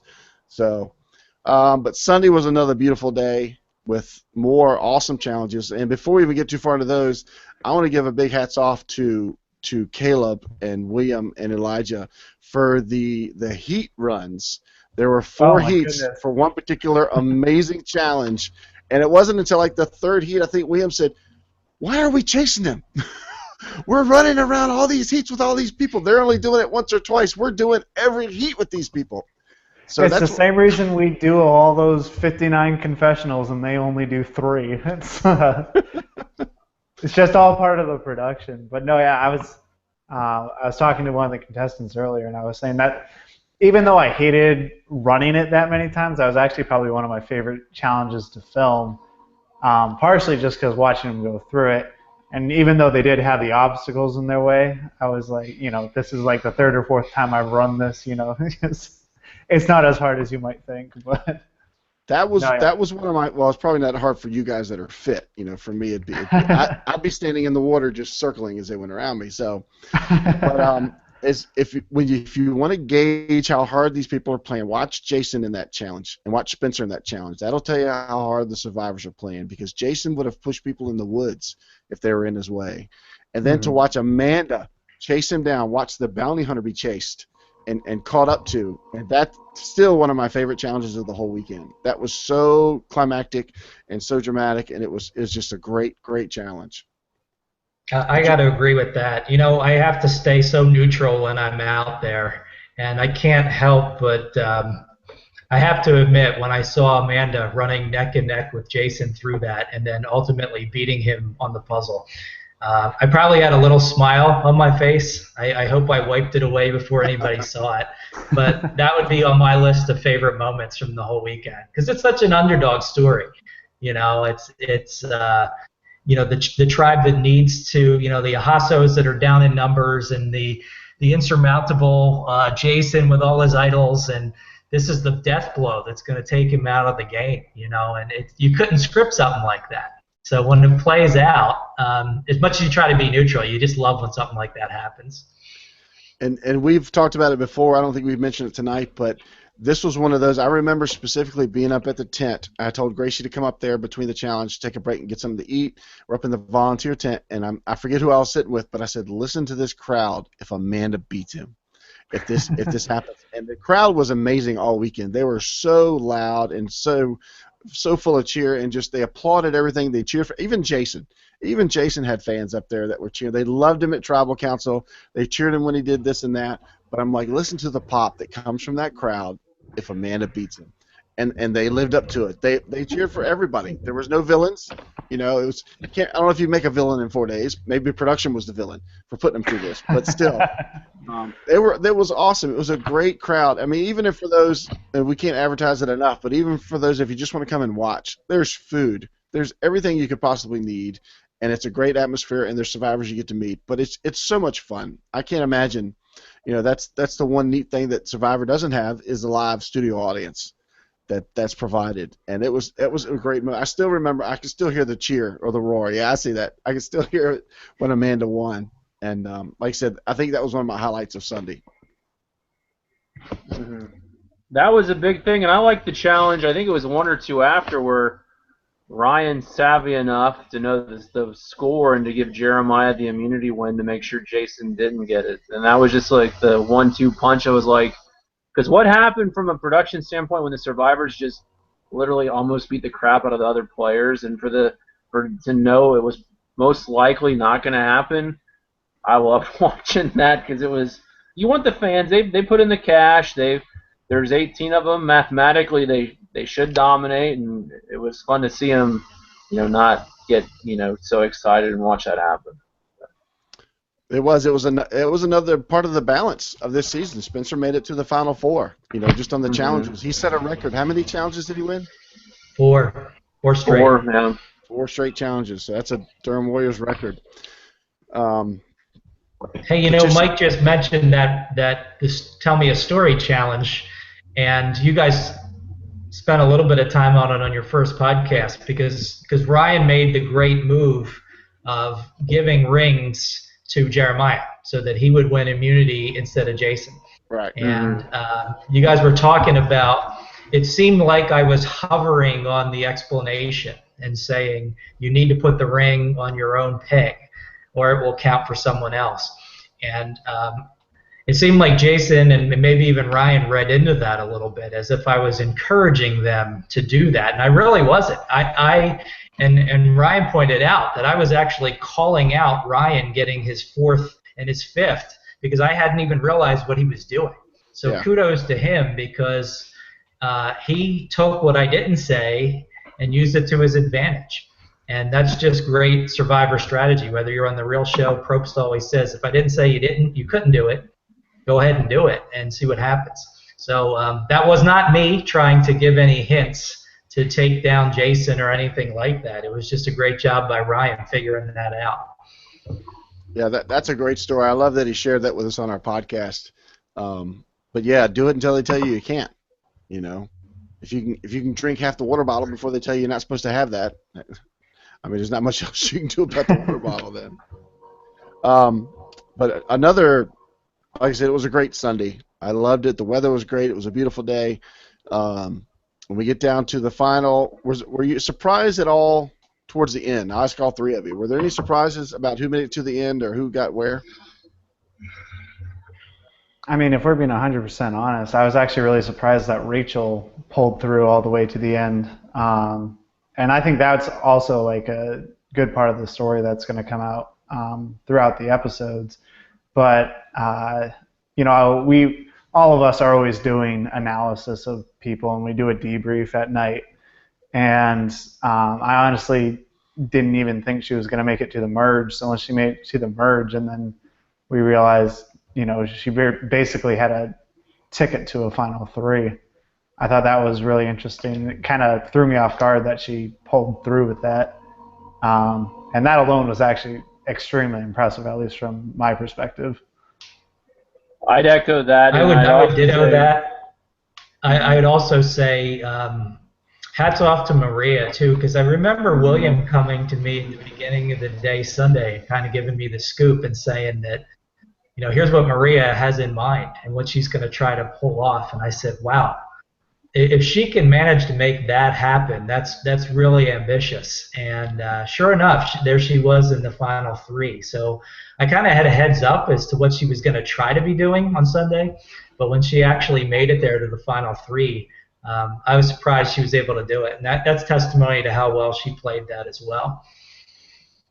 I'll agree with both of them. And I'd also say Ryan played a very dominant game. But I was really surprised. I thought Maria was going to get a vote or two, and Rachel possibly too. So that did surprise me. I was pretty certain he would win with what happened, but I wasn't sure. I thought somebody else would get a vote. The shutout surprised me. That really surprised me. I thought it was definitely earned, but I thought Maria did some amazing things and was pretty much how Oprah was able to do what they did. Without her, I don't think it would have happened. Yeah, I agree, because I'm going to get a little bit on the Rachel train as well, that somebody constantly put herself in the right place, because throughout Friday and parts of Saturday, she wasn't necessarily number 2 or number 3 on certain people's depth charts. And for her to, what I continually heard from Rachel's really working herself in. She's loyal, she's trusting, she's a very likable person, so hats off to her. And also to Maria, I agree with John and Mike, I'm going to jump on the Maria train, that this is what we kind of saw late Saturday night into Sunday. Who's going to make the move? Who's going to leave? Because it was obvious that they were going after Jason and Kelly, and Kurt and Maria. What were they going to do? Who was going to jump first? And where were they going to go? And Maria obviously went the right direction. I think Maria was probably one of the more underrated people of the season for getting where she got to. I agree. I was surprised at the shutout. I know Ryan played an awesome game, like you said, a dominating game. I thought Rachel and Maria would both get at least a vote, just for playing the social games, and Maria for playing the gutsy game that she did to make it. She made a big flip, and she got there before Twyla, and she got there before Spencer. And I thought that was pretty impressive. So I was also surprised at the shutout. Yeah, and just a quick comment about Maria and her gameplay is that woman is quite the fighter. I remember when we were doing the obstacle course challenge, her leg was really bothering her. And I was there, I was right next to her filming her throughout that entire challenge. And she started to get emotional, but like she didn't let that stop her from keep going. And just if it had been anybody else without that kind of a spirit for the game, I don't think they would have pulled through to the end. So that was also just impressive as a player, how well she did. Yeah, there's a great story behind Maria, and I think it came out the first night in confessionals. You've probably already run across it, and I hope that's going to make the edit. That will, yep. Yeah, I'm not going to give it away here. You have to wait for the videos to be released, but it's a great story from her, and like I said, she was one of my favorites. I got to drive her to the rocks, and she was one of my favorites to watch and talk to. And if all of her stuff makes the edit, because I know there's a few bleeps probably that are going to come in and out of her, but she is so much fun. Like Mike said, talking about Jamie last year, she was so much fun to talk to. Brutally honest, but brutally a good player, and I thought she did really well as well. She forgot her filter at the confessionals, and it was amazing. I think some people were a little candid, even with us, even knowing what we were doing. There was nothing with her. She just let it all out, and I loved every second of it. I mean, if I didn't care it was 2 in the morning, I'd listen to her talk till 5 in the morning. It was awesome. So we get to Sunday. We're crowned with a new champion. Ryan pulls out a unanimous decision. And it's time for lobster. So let's. What else do you guys want to cover towards the end of this season? Anything come out of this that surprised you? Anything not happen that you were expecting to see, or anything take place? More idle play? Were you surprised? There were several other things that we had built into the game. Like Jason mentioned one in your podcast about the other idol in the matchmaker game. Where if somebody turned it over, they'd have to give it to someone on the other tribe. Mm-hmm. We're really hoping that came into play, because that could really shake things up as you're about to combine tribes. How does that play out? There's some other things, too, that we won't talk about, because we'll probably reuse them, if not this year, but somewhere down the line. There's a whole bunch of stuff we had at least sketched out that could have happened that didn't. And we'll just keep that under wraps, and maybe we'll be talking about those things this time next year. Yeah, something you've not seen on CBS, so get ready. And one thing that I would like to give a shout out from this season that actually worked in our game that never worked on the real show is an extra vote, because the only 2 times it has happened, it's been a bit of a dud on Survivor on CBS, but on DWSC, they were able to pull it out, and it actually worked. So, hats off to production yet again that worked, and we can always put that in our sizzle reel over CBS. So, Dwaine, you got any questions? No, but I've been loving it. No, I've just been sitting here listening, man. It's been great. Well, because I keep hearing this, man, I wish I'd gone. Man, I wish I'd gone. Well, yeah, there is a lot of that going on in my head. I tell you what, my favorite part 2 years ago was being at the confessionals, and I finally realized who you are, Caleb. You were the guy that that did all the confessionals last year, the year and a half ago, right? Yep. Oh yeah. And I wasn't even aware I was going to be doing that until that night. Yeah, that's what I was saying. It's like you did. I was like, so did you know about it? No, someone just asked if they knew someone that did camera work, and I had a camera, so I'm doing camera work. I think I was like, hey man, what are you doing tonight? This is what happened. Is I walked up because we were in that little cabin that's at Stump Corral. I walked up to there to take a break, and Mike literally asked me. He's like, hey man, I'm Big Mike. We're going to be doing confessionals. Do you mind sticking around? And I was like, oh, this is going to take like an hour, I guess. Yeah. It won't be too bad.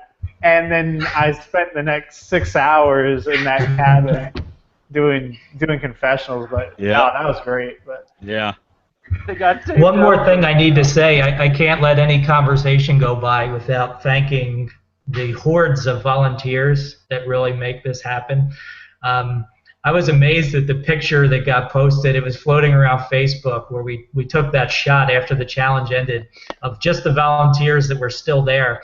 And I think I could count maybe 80 people in the picture. And that's not everybody.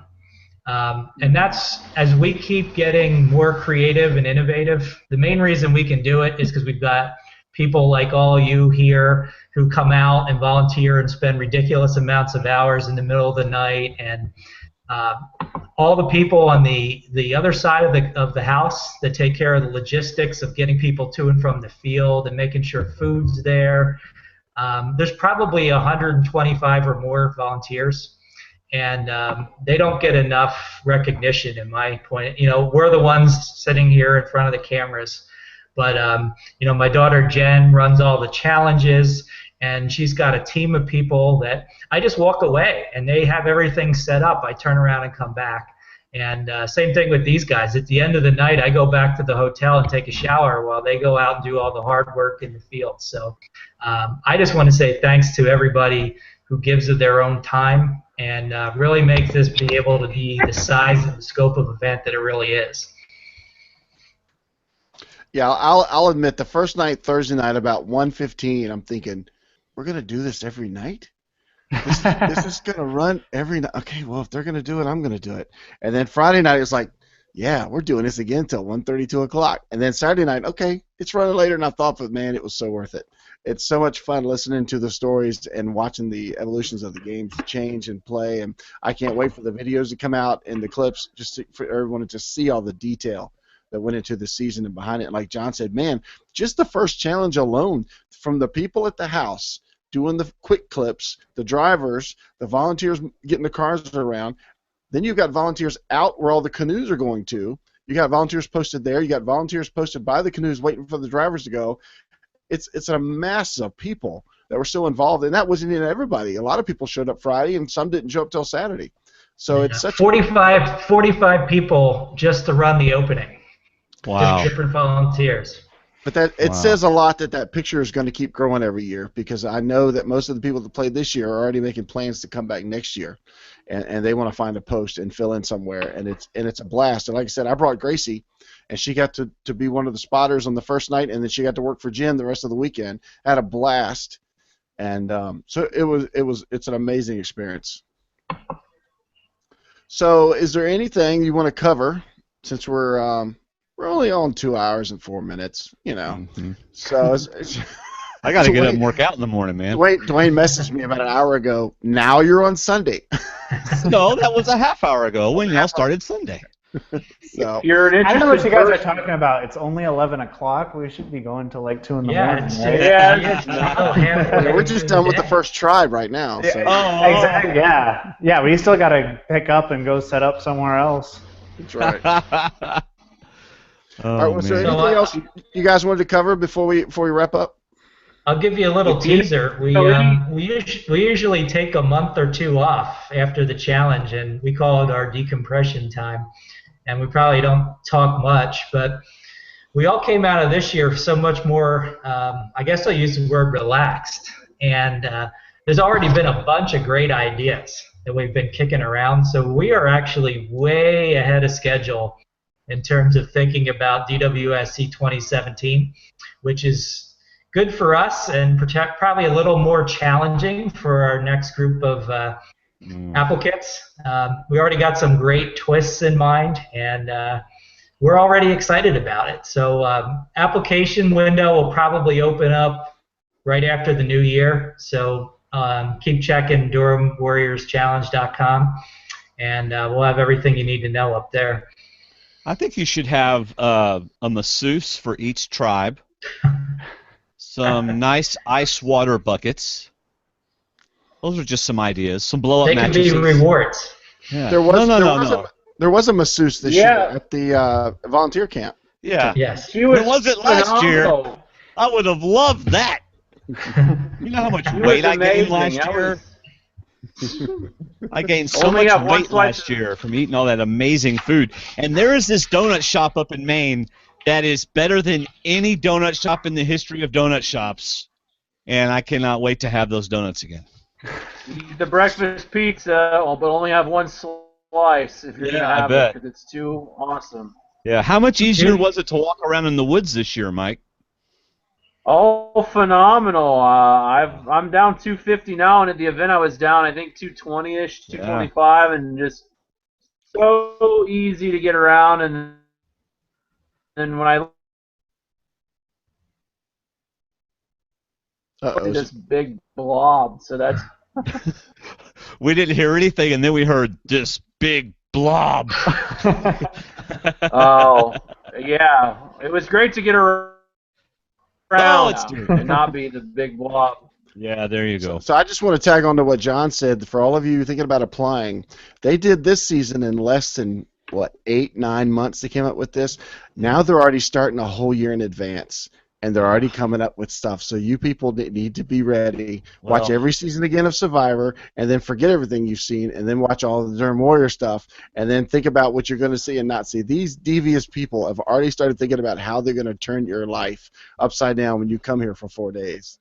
Yeah. June 23rd to 26th. So if you're going to be there as the participant, great. If not, it's worth your while to come out and just watch. So put those dates on your calendar. That's right. That's right. All right, Caleb. Go ahead, Caleb. Yeah, all I wanted to tag on to that is as soon as I got home from this last event, I got my computer all set up, and I finished up season 3, and I immediately started on season 4 right after that. And episode 1 is probably I'm going to say 2 hours of editing away from being completed as far as when you guys are going to go through and review it. And it is amazing. It looks like we could air it on TV. It's that good. And the worst part about it is everything that I've had to cut out of it. Just because there's the story that we're trying to tell, but there's so much good content, and so much that we were able to capture this year that it's really amazing what we've gotten. And so as soon as I get that done, I'm sending it over to you guys, because I need you guys to see it too, because it's just that good. Yeah, I got to look at Thursday's confessionals, and I wrote a lot of edits saying, you should really use this, or you should really include this, or this would be really good. So I can understand that you having to drop out some stuff that was going to be good. And that's just the confessionals, doing all the footage from all day. It's just everything that we got is so good. And I packed us right now. We're running about, I think it's at 43 minutes right now, and it's just packed all the way through with a lot of great stuff, everything that happened throughout the day. So it's really exciting. Awesome. Mike, what about you? Anything else you want to spit out there tonight?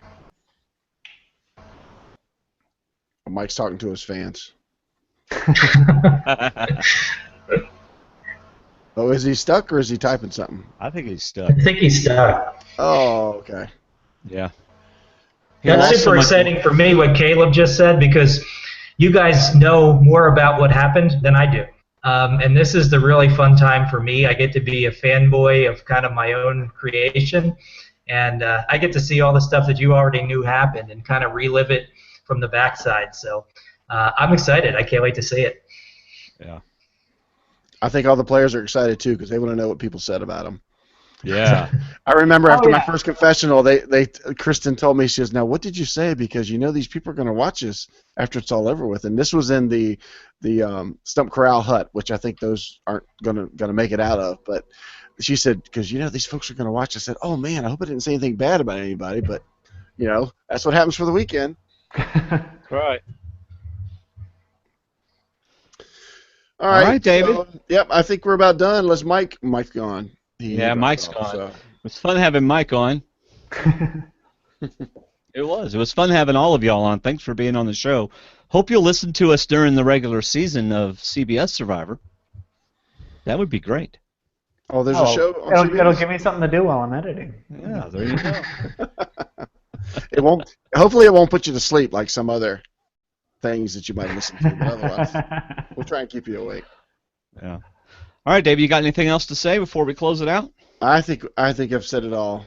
Like I said, it's only 11:11, but still, I love talking about this as much as being a part of it. I know, because when I was there for vacation, you talked about it all the time. I was just telling you what you missed. It's like, hey, David, check out that tree over there. You know that at Durham Warriors there was this tree? And Caleb lit it up with these torches, and it just looks so awesome. Yeah. And there was a community clue hidden under there? Yeah. That's right. Well, everybody, thanks for listening to Survivor Talk with D&D. As always, you can support us by shopping Amazon using our links, which is www.stwdd.com/Amazon. And, of course, we would love it if you became a D&D patron. We also have a podcast called Movie Talk with D&D. In fact, we just talked about Pride and Prejudice and Zombies, The Legend of Tarzan, and what was the other one, David? Everest. So go check that out. So it was fun, guys. Thank you, Caleb, for being on the show. Oh, yeah. I'd love to come back sometime. So. Thank you, John Vatahaya. Yeah, you got it. Bye, everybody. It's been great. See ya.